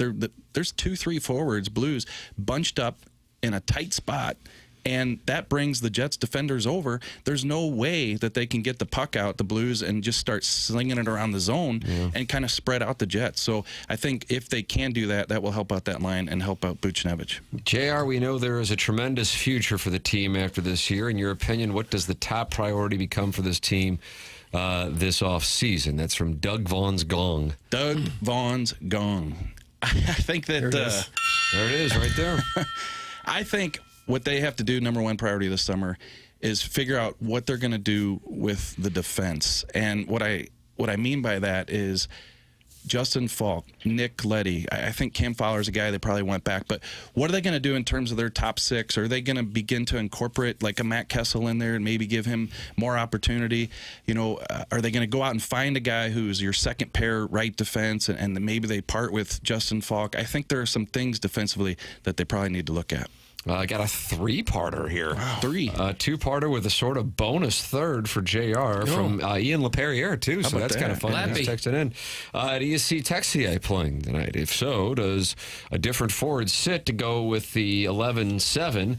Would Montgomery do the unthinkable and have Tucker play over Leddy, Suter, or even Falk? Boy, that'd be a moment. Yeah, this is a guess just based on practice yesterday. I think that Texier is going to come in. I don't think we'll see Matthew Joseph come back, and I think the Blues will probably go back to the 6 defenseman. I don't think it would be putting Tucker in for somebody else. It's just my guess that Tucker would probably be the odd guy out. If they want the physicality, they want him in the lineup, potentially they go 11-7 again, but right now I think they're going to go with the 12 forwards and get Texier in there. You talked about defensemen for next year. Would Krug be back? I don't think so. I wish I could have his confirmation before I would say something like this, but everything that I'm hearing around the team is that he's done, but that's not confirmed from him or his camp. Ask JR why in the world they're putting their version of Ovi and Snuggerud at the net front instead of the damn flank. That's from, again, inside the room, Daddy Padre. Very critical of both the building and now his teammates. Yeah, I told you about the critical Daddy Padre there, right? Yeah. So it's a good question. I don't think in his career you're going to see Snuggerud at the net front like that. I think that's the spot that they want to put him in right now because they have guys who play other spots on that power play. But he's looked okay there. I just think that he's going to need to put on some muscle. He's going to need to get some experience. But right now, that's the spot that they have open for him. Got to get to the blue paint. Yes, they do. That's what Monty said. Got to get to the blue paint. He wanted some net hunger. I like that term, net hunger. Can anyone, including JR, name all of the Family Feud hosts over the years? There have been 6. I'd like to try. Okay. Try it. Yeah, let's try it. Richard Dawson, Ray Combs. Rest in peace. Rest in peace. All these guys rest in peace. Richard Karn. Louis Anderson. Yeah, rest in peace. Of course, Steve Harvey. Boy, who am I missing here? Martin, are you aware Ryan of who I'm missing? Seacrest. No, I have no idea. Jackson did better on the original 6 than you're doing here. I got 5, JR. Yeah, I guess there's 2. Did you say Ray Combs? Yeah. Yes. Okay, then you're missing 1. Yeah. John O'Hurley. Oh, yeah. Wow. Before Harvey. Well, He now does a Westminster Dog Show, right? Same guy? Does he do that? I don't know. Crowdsourcing aggressively. I believe that he does. I don't know, honestly. Tim, you did better than me. I was going to say Len Dawson, but I think Len he played. Dawson, yeah, he enjoyed the dart with the Super Bowl. Oh, Richard Carr, that's the guy from Home Improvement. That's right. That's right, Martin. Okay. Will the Blues wear Bengals helmets in warm-ups instead of Chiefs helmets in the future? That's from MD 2020. Good question. Doug, the Bengals still have a home, don't they? Well, they're coming here, from what I understand. Okay. You know, that's what I understand. Speaking of injuries, have you ever had one in the playoffs in the press box, run into the buffet or something, blow out? Oh my goodness! I gotta go, guys. I came all the way in the studio for this. I could have gone straight down to Enterprise Center. I'm concerned about I drove your health. out of the way. I'm concerned There's about nothing like seeing the media eat. But the health of not only the players, but the. Do you know what kind of grief I'm going to get for this when I leave from the friends? Oh, my goodness. I actually had a friend text before I came in here asking if I was going to go to this Doty golf tournament. That's probably Doty. Martin Doty's got a golf tournament. There's a lot of cables run. There's a blue canopy. He'll probably be there. Yeah. He probably will be there. I was going to go, but now I'm not. Now I'm not. I once broke a tooth on a pretzel in the press box up there. you? Yeah, you got to be careful with that. What was the thing like? Still frozen in powder? I just chomped on it wrong, I guess. And broke up part of my molar. Did you play through it? Or you go on a 3-week vacation? Yeah, I stuck Savard with the show. I needed time away after that. Doug, same thing. Broke my tooth on a pretzel. The chocolate was still hard. Wow, you guys are really plowing through. Joel Goldberg patted Mike Bush like on the back, and he fell off the riser. They would put in these risers for the media to sit, and like I don't know if he blew out his Achilles. No way. Ended up in a boot. I remember that. Yeah. Holy crap. So it does happen from time to before time. the playoffs, Goldie and I got together and said, we're going to have to take Bush out. Yeah, gotta do what you got to do. And we've heard about guys getting hit with pucks and foul balls, hitting announcers. It's not that safe. You got to be tough to get through it in this business. Are you wearing your Festus needlepoint belt? I think I referenced this the other day, that you might have a needlepoint belt. I do not. You know how little a needlepoint belt would look on a big guy? The self-made stay-at-home Ledoux mom actually has an observation there. Hey, JR, it was brought up yesterday that you may or may not own a needlepoint belt. If you do not, which I assume you don't, what size would you be? I've got nothing but free time for a larger, stinkier cake. Oh. Also, do you think the last change will help Monty and the boys who's sharing stocks? That's from the self-made stay-at-home Ledoux mom. Is that a lady, Doug? Sharon Clayton is a lady. She's a lady? Yeah. Season ticket holder. No, I got rid of all. Dropped and it's in the opening period. See, this is what happens to us. We got to be tough to get through it. Hey, and I do have to give Jackson a shout-out for these drops today, because here's the thing. I was getting ready to come out here. I was getting dressed with my needlepoint belt and my skinny tie and all that stuff. And I heard the voice of Jimmy the Cat Hayes. And I thought to myself for a few minutes, I haven't seen Jimmy in a while. I'll get out to the station and see Jimmy. He's been at training camp. It's been a while since I've been to a Cardinal game. So we'll see him. But no, it was a drop. It was a drop. And I thought he was here. So I was wearing Jordan Walden's underwear on the way home. So disappointed to come in and just see you guys. Which I believe was a response to Joe Strauss, who said the Cat is having a Jordan Walden balloon party, which was the origination of the show, Balloon Party. Dalibor Dvorsky looked great his first game up. What would it take for him to see ice time in the playoffs? That's from Tim's Toothless Bottom Boy. Well, the thing would be he'd have to be in St. Louis. Like, if he were in St. Louis, he'd have a better chance to play in a playoff game. Well, where is he? Oh, that was very Gabe DeArmond post-game show answer right there. Condescending. I liked it, Jay. That's what happens. You get on the show long enough. Well, I was doing fine until I was told that my health was in... That was by one of the hosts. He was worried about everyone in the press box. We got to really grind to get through this playoff. Does JR have any cute half-brothers I can kiss tonight? And would Peter Chyanek help us more right now if we bring him back? That's from Doug. Mrs. Gianni Shanahan said that. No, that's got to be from one of my half-brothers. CGIANEK? Is that how you spell it? Yeah. Yep. Yeah, there you go. JR, we know you got to get to the skate 11 o'clock, and then you're going to watch Family Feud for about 8 hours before you're down to the now skipping the skate, Weight Watchers, and then Doug shamed you. Feud, yeah. I didn't shame him. I asked him if he'd been hurt. You could pull a hammy going for the ham. Hey, for for enduring that, though, can I get some free tickets to that Doty golf thing? Doty. We have the Dotem coming up on May 29th and May 30th. And then, Doug, the Doty is sometime in July. You could play in it. You want to play in it? Yeah, watch out for the cables. He's going to be in L.A. for the Blues and Kings Game 5. Right. That's right. There you go. Yeah, with the Chevron. With the Chevron logo. Ladies and gentlemen, there he is. That's Jeremy Rutherford. All right, Take a break. Come back with more TMA 101 ESPN.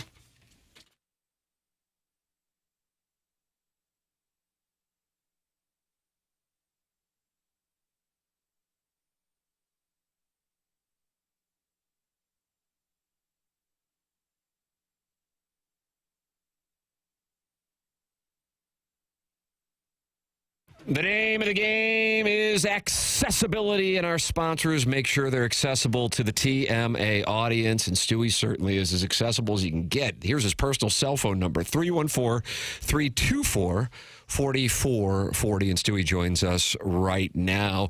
Volatile times, Stewie, but that can be an opportunity to take advantage of it, and especially with people monitoring income and monitoring rates. What do you got? Well, Tim, people make a very, very big mistake when it comes to getting a mortgage. They think the more money you make, the better the rate. That's not true. There are special government programs out there for people that make less money versus more money.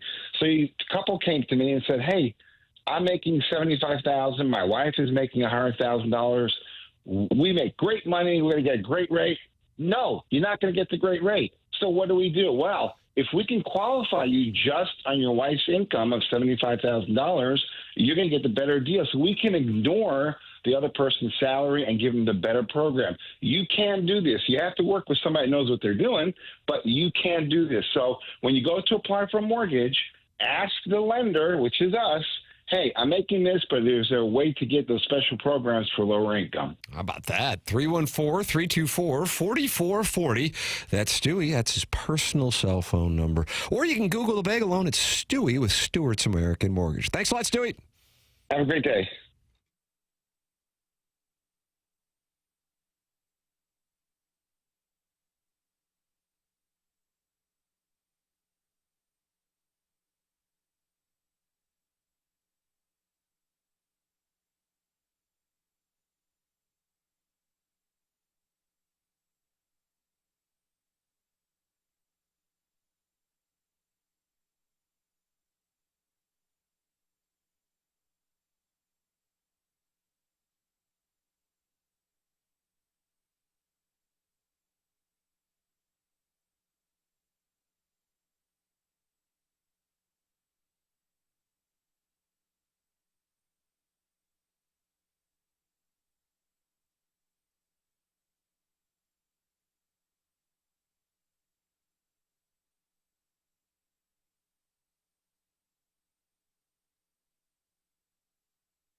Alex P is in our head. Calling Gloria. Oh, you wanted it, Doug. This is what you got. Yeah, I like the real version, but this is okay. This is the real version. This is the isn't the real real version. version. Covered this. Ass. Thank you, Tim. And if you need an answer, ask the boys on every line. Oh, calling Gloria. I just think the real one would have given this club a real shot in the arm. What about the chorus group behind the lead singer? They don't really seem to be into it too much. They clearly didn't leave one mic. And so you just almost feel them leaning in to be heard at all. Raise our voices loud and sing when the saints go marching in. Calling Gloria. Oh, my. Will they bring it back tonight, Doug? They should. After every win, they should bring it back. That should be our song. What about the Blues? Every win, all right. all the time. But the Blues all right. Hey. Those are good songs for intermissions. The Blues all right. Hey. Oh, you'll be hearing it tonight at around 11:37 in downtown St. Louis. Okay. The Mound City will be rocking in preparation for a Sunday matinee to even the series and create a best-of-3 that will include the Sundress Showdown Friday, May 2nd. Oh, gosh. A lot of H's there. Okay, I'll try to prepare myself for Thank the you. showdown. I don't own a sundress now, but I guess I could go thrifting and find one. You guys stay up for the whole game, Doug? Sure. Oh. After I have my cocoa and my medication. Doug, get ready for the Doty. Also known as the Dotem. Tee off with TMA at the return of the Dotem Golf Tournament presented by Michelob Ultra. Now, JR is playing in a competing event. It's kind of like Opposite field. Live. Yeah, Yasser Al-Ramayan has created the Doty. The Dotem is presented by Michelob Ultra. It's May 29th and May 30th at Oak Valley Golf Course and Resort. Get your foursome together, and you can register starting at 8 a.m. on 101ESPN.com tomorrow. That's a full day out on the course with TMA. You can play on the 29th or the 30th or both of them. Complimentary breakfast from Donut Drive-In included. Lunch from Lee's Famous Recipe Chicken included. After party food from Texas Roadhouse on Thursday. Super Smokers Barbecue on Friday included. All your Michelob Ultra, that's included as well. All in with the fees, the whole shooting match. It'll be $170 per golfer for the festivities. May 29th and May 30th at Oak Valley Golf Course and Resort. Registration opens tomorrow morning at 8 a.m. on 101ESPN.com. And our charity partner this year, the St. Louis Hero Network, in honor of the late, great Brian McKenna. He'd be all fired up for tonight. I guarantee you that. That guy lived and died with the Blues. He was all in every single year. Remember talking to him. The podcast that I did with him was, I think, the morning after the Blues beat the Sharks, if memory serves, to advance to the Stanley Cup Finals. And he was one of the guys, a lot of those people who'd been going to games for decades, just hoping for that moment. It was so cool to talk to him the morning after. And that was just coincidentally when we had scheduled to do the podcast. So there it is, the Dotem, also known as the Doty. Find all your information at 101ESPN.com, and you can register your foursome by going to 101ESPN.com starting tomorrow at 8 a.m. The tournament in a little more than a month. There you go, Doug. It's going to be a pony. All right. I'm sure it will be. I'm set now. You kind of set the stage, so I'm okay. So you're feeling better about things. I'm starting to feel a little bit better about things. I see in the Stiefel dossier, along with Bernie Federko and Jeremy Rutherford, who've been on the program, if you want to go back and podcast, Schaefer Door Company podcast. Jackson asks this question. Jackson, why don't you ask it? It's 9-1 in the Stiefel dossier. No problem. It is. It's an organic dossier. Ooh, yeah, it's a good one. In your memory, what are some of your favorite short-term organic rivalries that have popped up in the playoffs for St. Louis sports teams? I'm thinking San Jose Sharks in 2019, maybe the Brewers in 2011, that kind of thing. Cardinals Giants back in the 80s. That's a nice play. That's a nice play. And then the Cardinals played the Giants in 2002. 12, 14. Didn't win any of them, but did play them. Yeah. In LCSs, too. Yeah. Well, it seems like every year. I think even the Giants might say the Cardinals had the better team in all three of them. They may. Yeah. 14, probably. 14 the Dodgers right before that. That was a good. Matt Adams, Clayton Kershaw, how do you do? That's where the Mound City originated, too, by the way, Vin Scully. With I think it was Adrian Gonzalez and Yasiel Puig was like the Mickey Mouse thing. Yeah. That they were they really were sideways into. with Adam Wainwright. He's obviously a difficult guy to get along with. Yeah. As far as this one was always weird because they were battle for the Central, and then they played in back-to-back NLCSs, the Cardinals and Astros. But it was kind of like it was. I remember being described as a respectful rivalry, but it was intense. I mean, 04 went to 7, 05 went to 6. That featured the Lidge Pools moment. I think as far as like hatred in postseason series, I think that baseball-wise, the Cardinals and Giants had some intensity in '87. Yeah. That's a great answer. Blues-wise, Avs in 22. Thinking recently, but that probably in the grand I feel like the Kiprios thing got it going pretty good.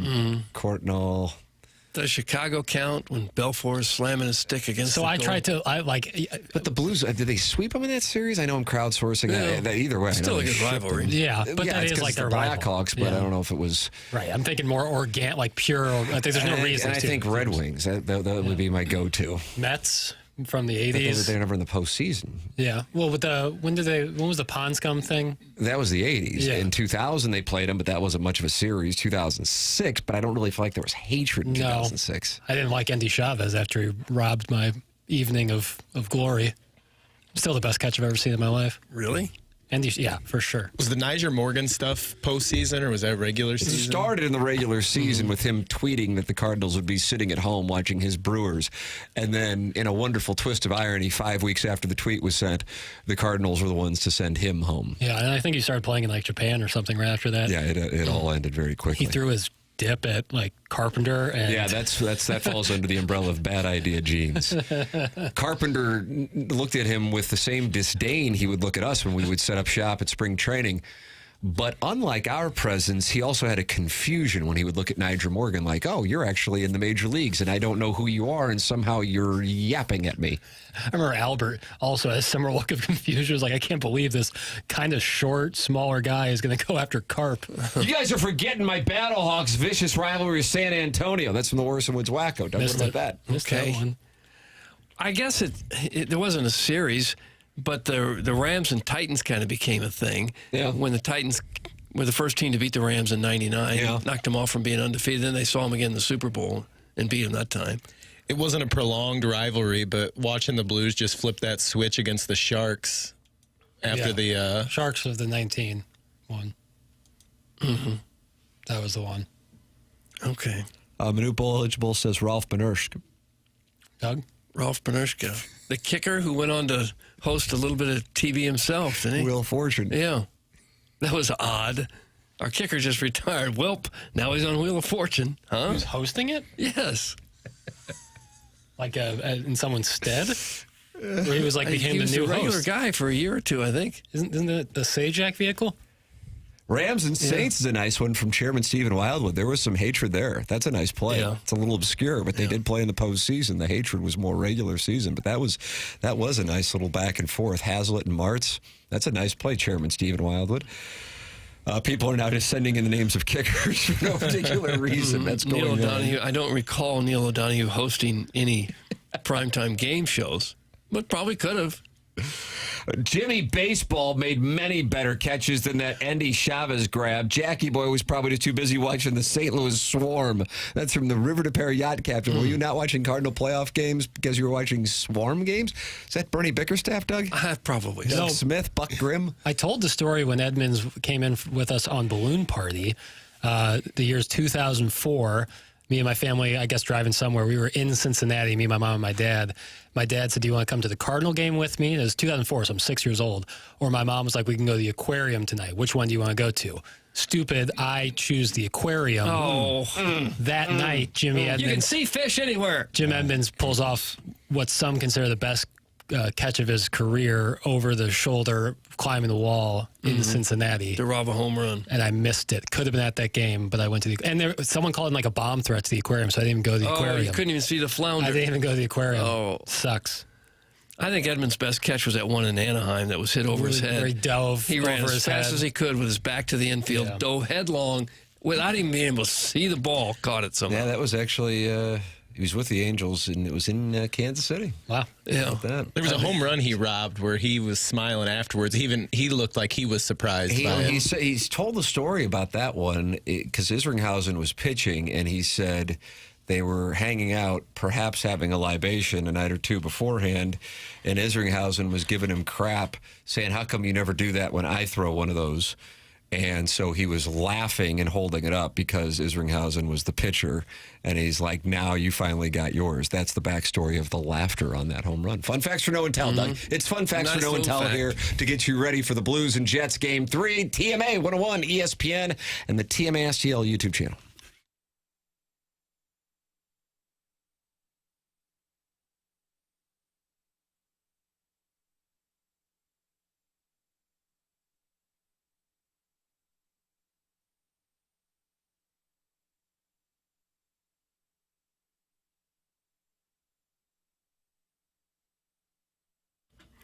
TMA is brought to you by St. Louis-based Stifel, a leading wealth management and investment banking firm. Stifel is the firm where success meets success and has been since 1890. It's a historic company in St. Louis. They were founded downtown in 1890, and they are on the same street today where that company was headquartered way back when. People are proud to call St. Louis home for 135 years now at Stifel. They partner with the St. Louis Cardinals also, and the Blues, and now the Stifel Charity Classic. They also sponsor Stifel Theater. Stifel is honored to support the city, the people, and the future. With financial advisors in 12 offices across the region, Stifel helps clients right here in St. Louis and nationwide manage their hard-earned wealth. Stifel also provides banking, lending, and trust services and has a full-service investment bank. Basically, when it comes to finance, Stifel has you covered. As one of the fastest-growing wealth management firms in the world, their tagline is where success meets success. Stifel Nicholas and Company, Incorporated, member SIPC and NYSE.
TMA 101 ESPN.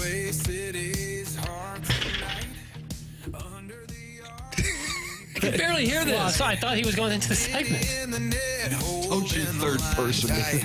Blues charging forward in the playoff. You think this is Twitter come to life? Sometimes it feels like that. You think it is?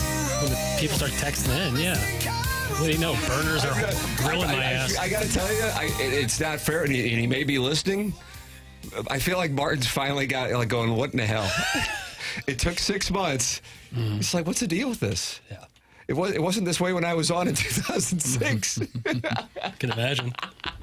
It's TMA 101 ESPN and the TMA STL YouTube channel. How about this? Jackson, I'm going to put you on the spot here. Oh, okay. But I think you might be able to arrive at where I'm going. All right. Mount Rushmore of worst organizations in the 4 major North American. Oof. Yeah. And if you can name this one, it then leads into a story. Okay. Now, I think you sent the link, so it's a little tainted, but I think that it would be, I think they'd be live for the conversation. They might not be Mount Rushmore, but. I'm going to pick one from each individual sport. Oh, wow. What a treat for us. This is a treat. NFL will go Cleveland Browns. It's a nice play. In the NBA, I will go with the Charlotte Hornets, although the Wizards are really giving them a run for their money. In ice hockey, I will probably say Utah just because of the debacle of Phoenix last year. And then baseball, it's a North California, or I'm sorry, just California split. Shout out to Robert Altman and Los Angeles Angels, I'll say. Nice. Well, Doug, the Los Angeles Angels have alienated fans. They've enjoyed spending money on position players and then not getting any pitching over the last decade, and now they've alienated their current roster. If it were up to many Los Angeles Angels players, they'd enjoy a late afternoon plane ride after today's game against the Pirates, landing in Minnesota at a reasonable hour. They'd get dinner, a restful night's sleep, and all the time they needed to prepare for Friday's game against the Twins, which, of course, is a rematch of the 2002 ALCS. That's fun, isn't it? Good times, yeah. Good times. That's what would have happened had the Angels followed the standards set across the league and played an early afternoon getaway day game against the Pirates. It's a common practice that's followed almost universally across the sport. Instead, the Angels scheduled Thursday's game for 6:29 p.m., 9 minutes earlier than their typical evening start time of 6:38. It's the latest possible minute allowed for first pitch, according to baseball's collective bargaining agreement. They'll watch the sun rise over the land of 10,000 lakes and attempt to win on very little sleep.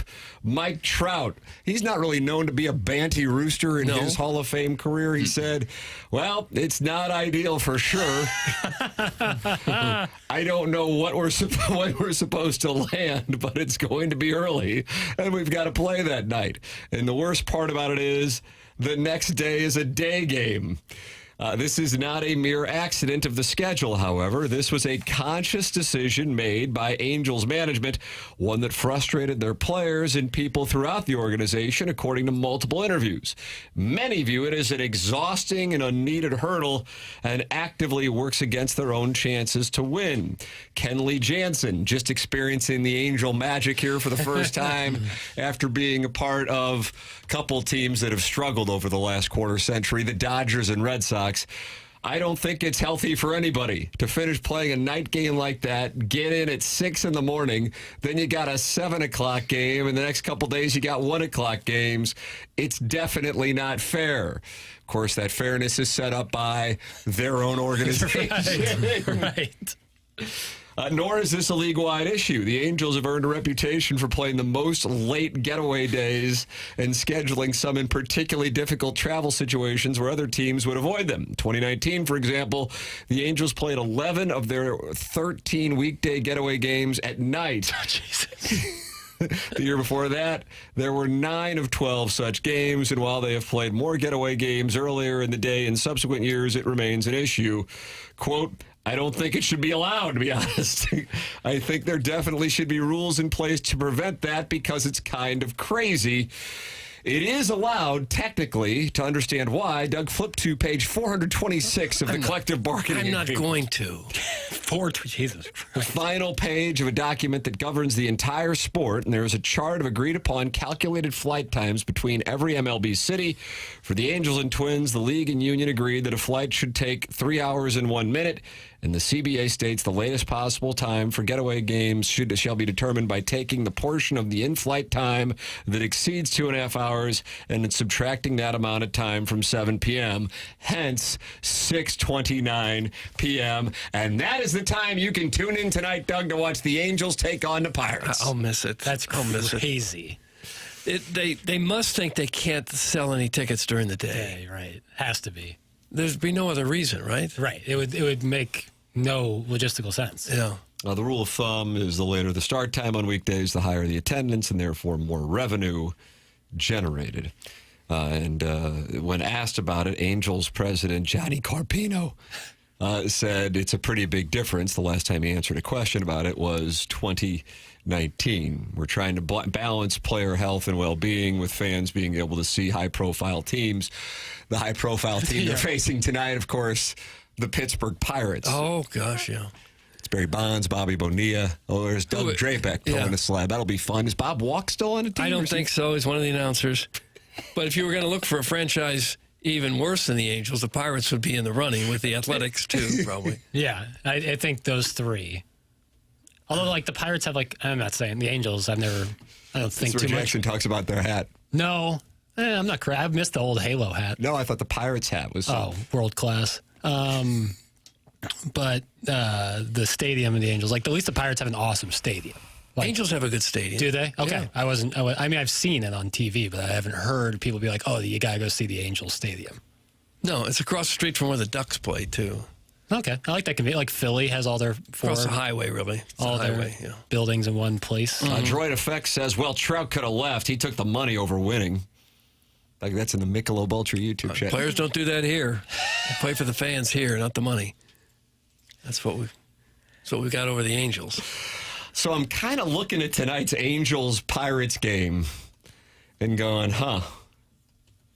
And then how do I workshop that to give the Tam Avenue Capital Partners what we are known for, Doug, and that is a market advantage. Yeah. The Tam Avenue Capital Partners, synonymous with market advantage. Mm-hmm. Do they just go, okay, boys, no more than 3 pitches in your at-bat?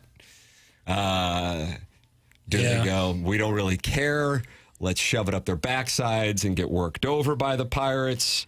Tyler Anderson starting for the Angels. The Angels are minus 165. The Pirates are plus 139. The total runs is 9. It's awfully intriguing. That is high. And Tyler Anderson's really good. So the Tam Avenue Capital Partners are monitoring it, and we're talking with our people. We might do another round of funding just to really unload on this one. As tough as that travel schedule is, remember these are mostly 20-something professional grade A athletes. And you remember how many times when we were in college, we'd drink till 3 in the morning, maybe get to sleep by 4, and you were up and at it the next day? You can just do it at that age. I know a 48-year-old who drank ranch water all day and then watched Family Feud last night. And then it's different if you're 25 and the prime of your life and in peak shape, you can do it. You wouldn't want to do it a lot. Yeah, and it would be uncomfortable, but you can do it. Right. And this is one thing in April, but if you pull this stunt in August, after 4 or 5 months of baseball, guys you're really going to see it, Yeah, probably. Speaking of teams alienating people, did you see what happened with the Baltimore Orioles and their streaming service? No.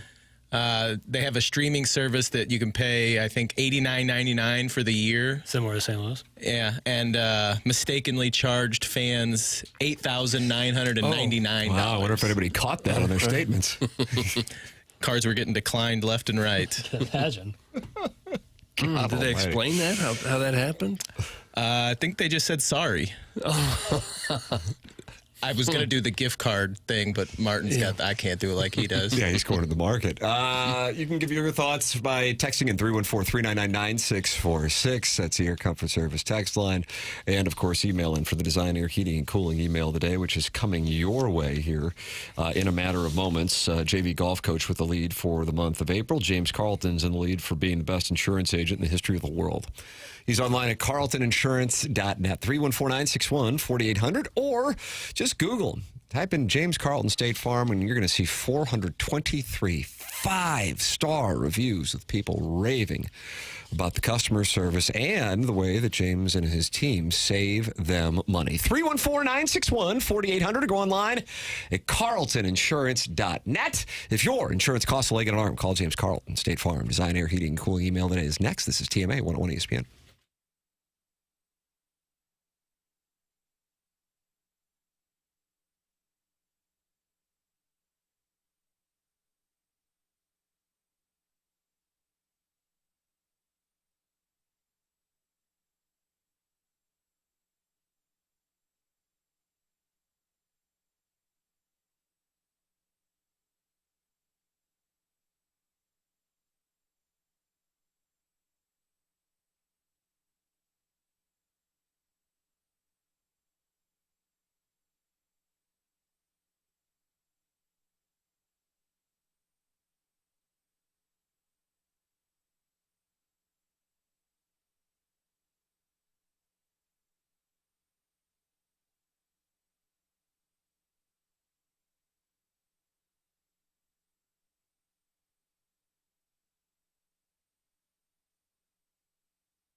This is Action Jackson with a Sports Center update, driven by Johnny Londoff Chevrolet and Johnny Londoff Autoplex. Game 3 in St. Louis, and you can catch it right here on 101 ESPN as the Blues take on the Jets.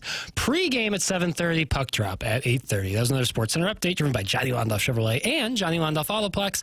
See them at londoff.com. Chevy, together we drive. Are you kidding me?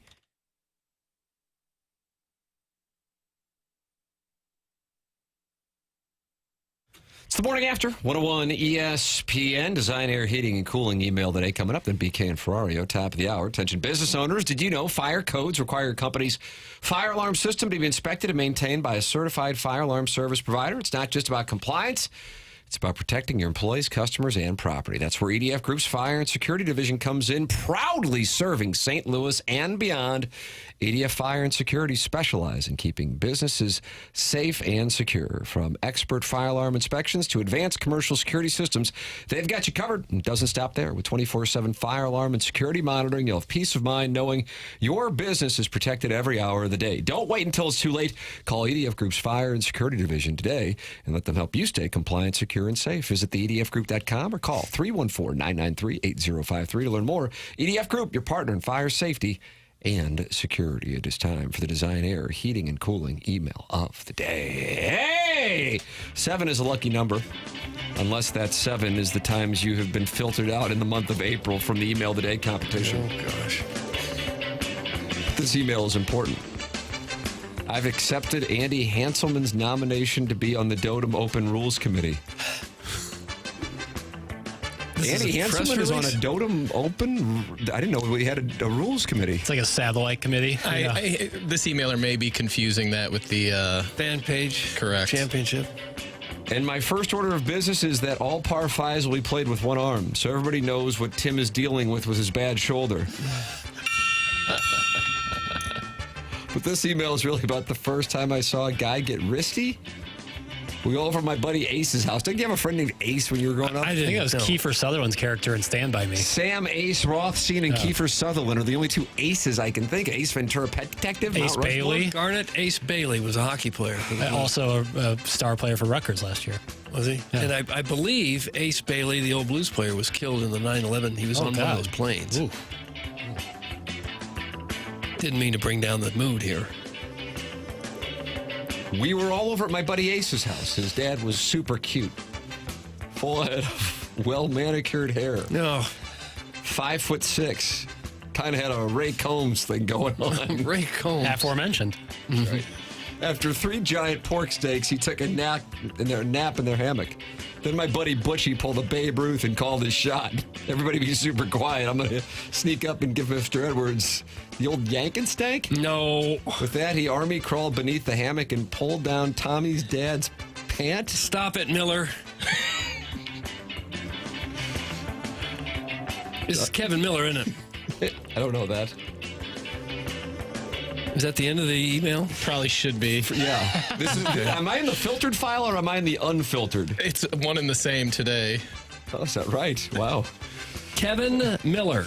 Hi, guys. I'm going to get right to it. Douglas Vaughn, you're upset that Ryan Helsley isn't allowed to pitch in high-stakes situations like the 5th with 2 outs and the bases loaded with the 9-hole hitter up and we're winning or losing by 1 run. What's the most important out? The one that seals the win. Why are you so damn set on getting 3 outs in a 7th, injuring an all-star closer and ruining the only trade bait the Cardinals have? The last program in this time slate might have suckled at the last program in this time slate may have suckled at the teat of the Cardinals, but at least they could come up with a better take than using a closer in 2nd inning because 4-hole hitter is up and tied game.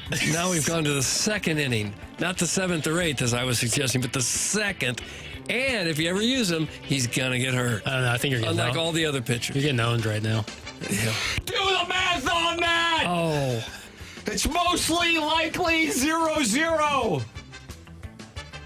Who wrote this? He's going to be suspended. Who wrote it? Anyway, I've been wanting to try my hand at this email of the day thing since meeting the chairman when having my dad's sound story recorded with Dave Glover. It was a great experience. Tim is a very intelligent, creative guy. Jackson, on the 1st, will you please enter my name as the tool guy? Trolling out of love. And I'm a handyman. Doug, I didn't say anything perverted, so even though I went off on your terrible take, please lift your tariffs and don't block me. Love the show. Thanks. That's from Tool Guy. Sorry, Tool Guy, you have indeed been suspended for a hideous email. I mean, a really bad one. You've been suspended a period of 2 days' time, and you'll be issued a 20% tariff. 20% tariff? Happy Thursday, lads. Medium or medium rare steak for me. Top 3 steaks in the area: Stony River and Chesterfield, Tubby's Pub and Grub in St. Charles, and Tony's on Main Street, St. Charles. If we could only put together a crew for Shotsky of Bleach Shots, this would be my Mount Rushmore: Stan Kroenke, Caller Adam, Pestis from Festus, and Nazim Kadri. The Kiel Center will be ramping up security in the lower boulder in the Kiss Cam portion of the game. Caller Adam is doing his best. Joe Diffie and trying to be a pickup man. Blues and 7 cheers. That's from my cousin Vinny. Doug, that's what we have for the design. Oh, my.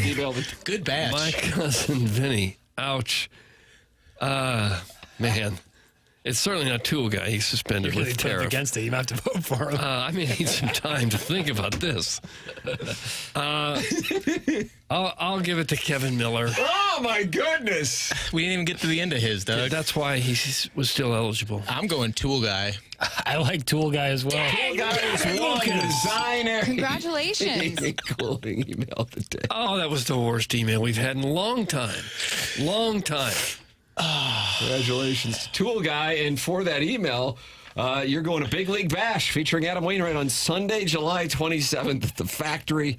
Join Adam Wainwright for an unforgettable evening of music, sports, and giving back to support Big League Impact. Plenty of live music, including a headlining performance from Adam Wainwright, plus special appearances by Cardinal players, a visit from Fred Bird, and more. Find all the ticket details for the Big League Bash now at 101ESPN.com. BK and Ferrario are up next. For Jackson Burkett, for Chairman Kurt, for Martin Kilcoyne, from Remember the Kevin, for Douglas Elvin Vaughn, I'm Tim McKernan. This has been TMA on 101 ESPN, presented to you by Brown & Crouppen.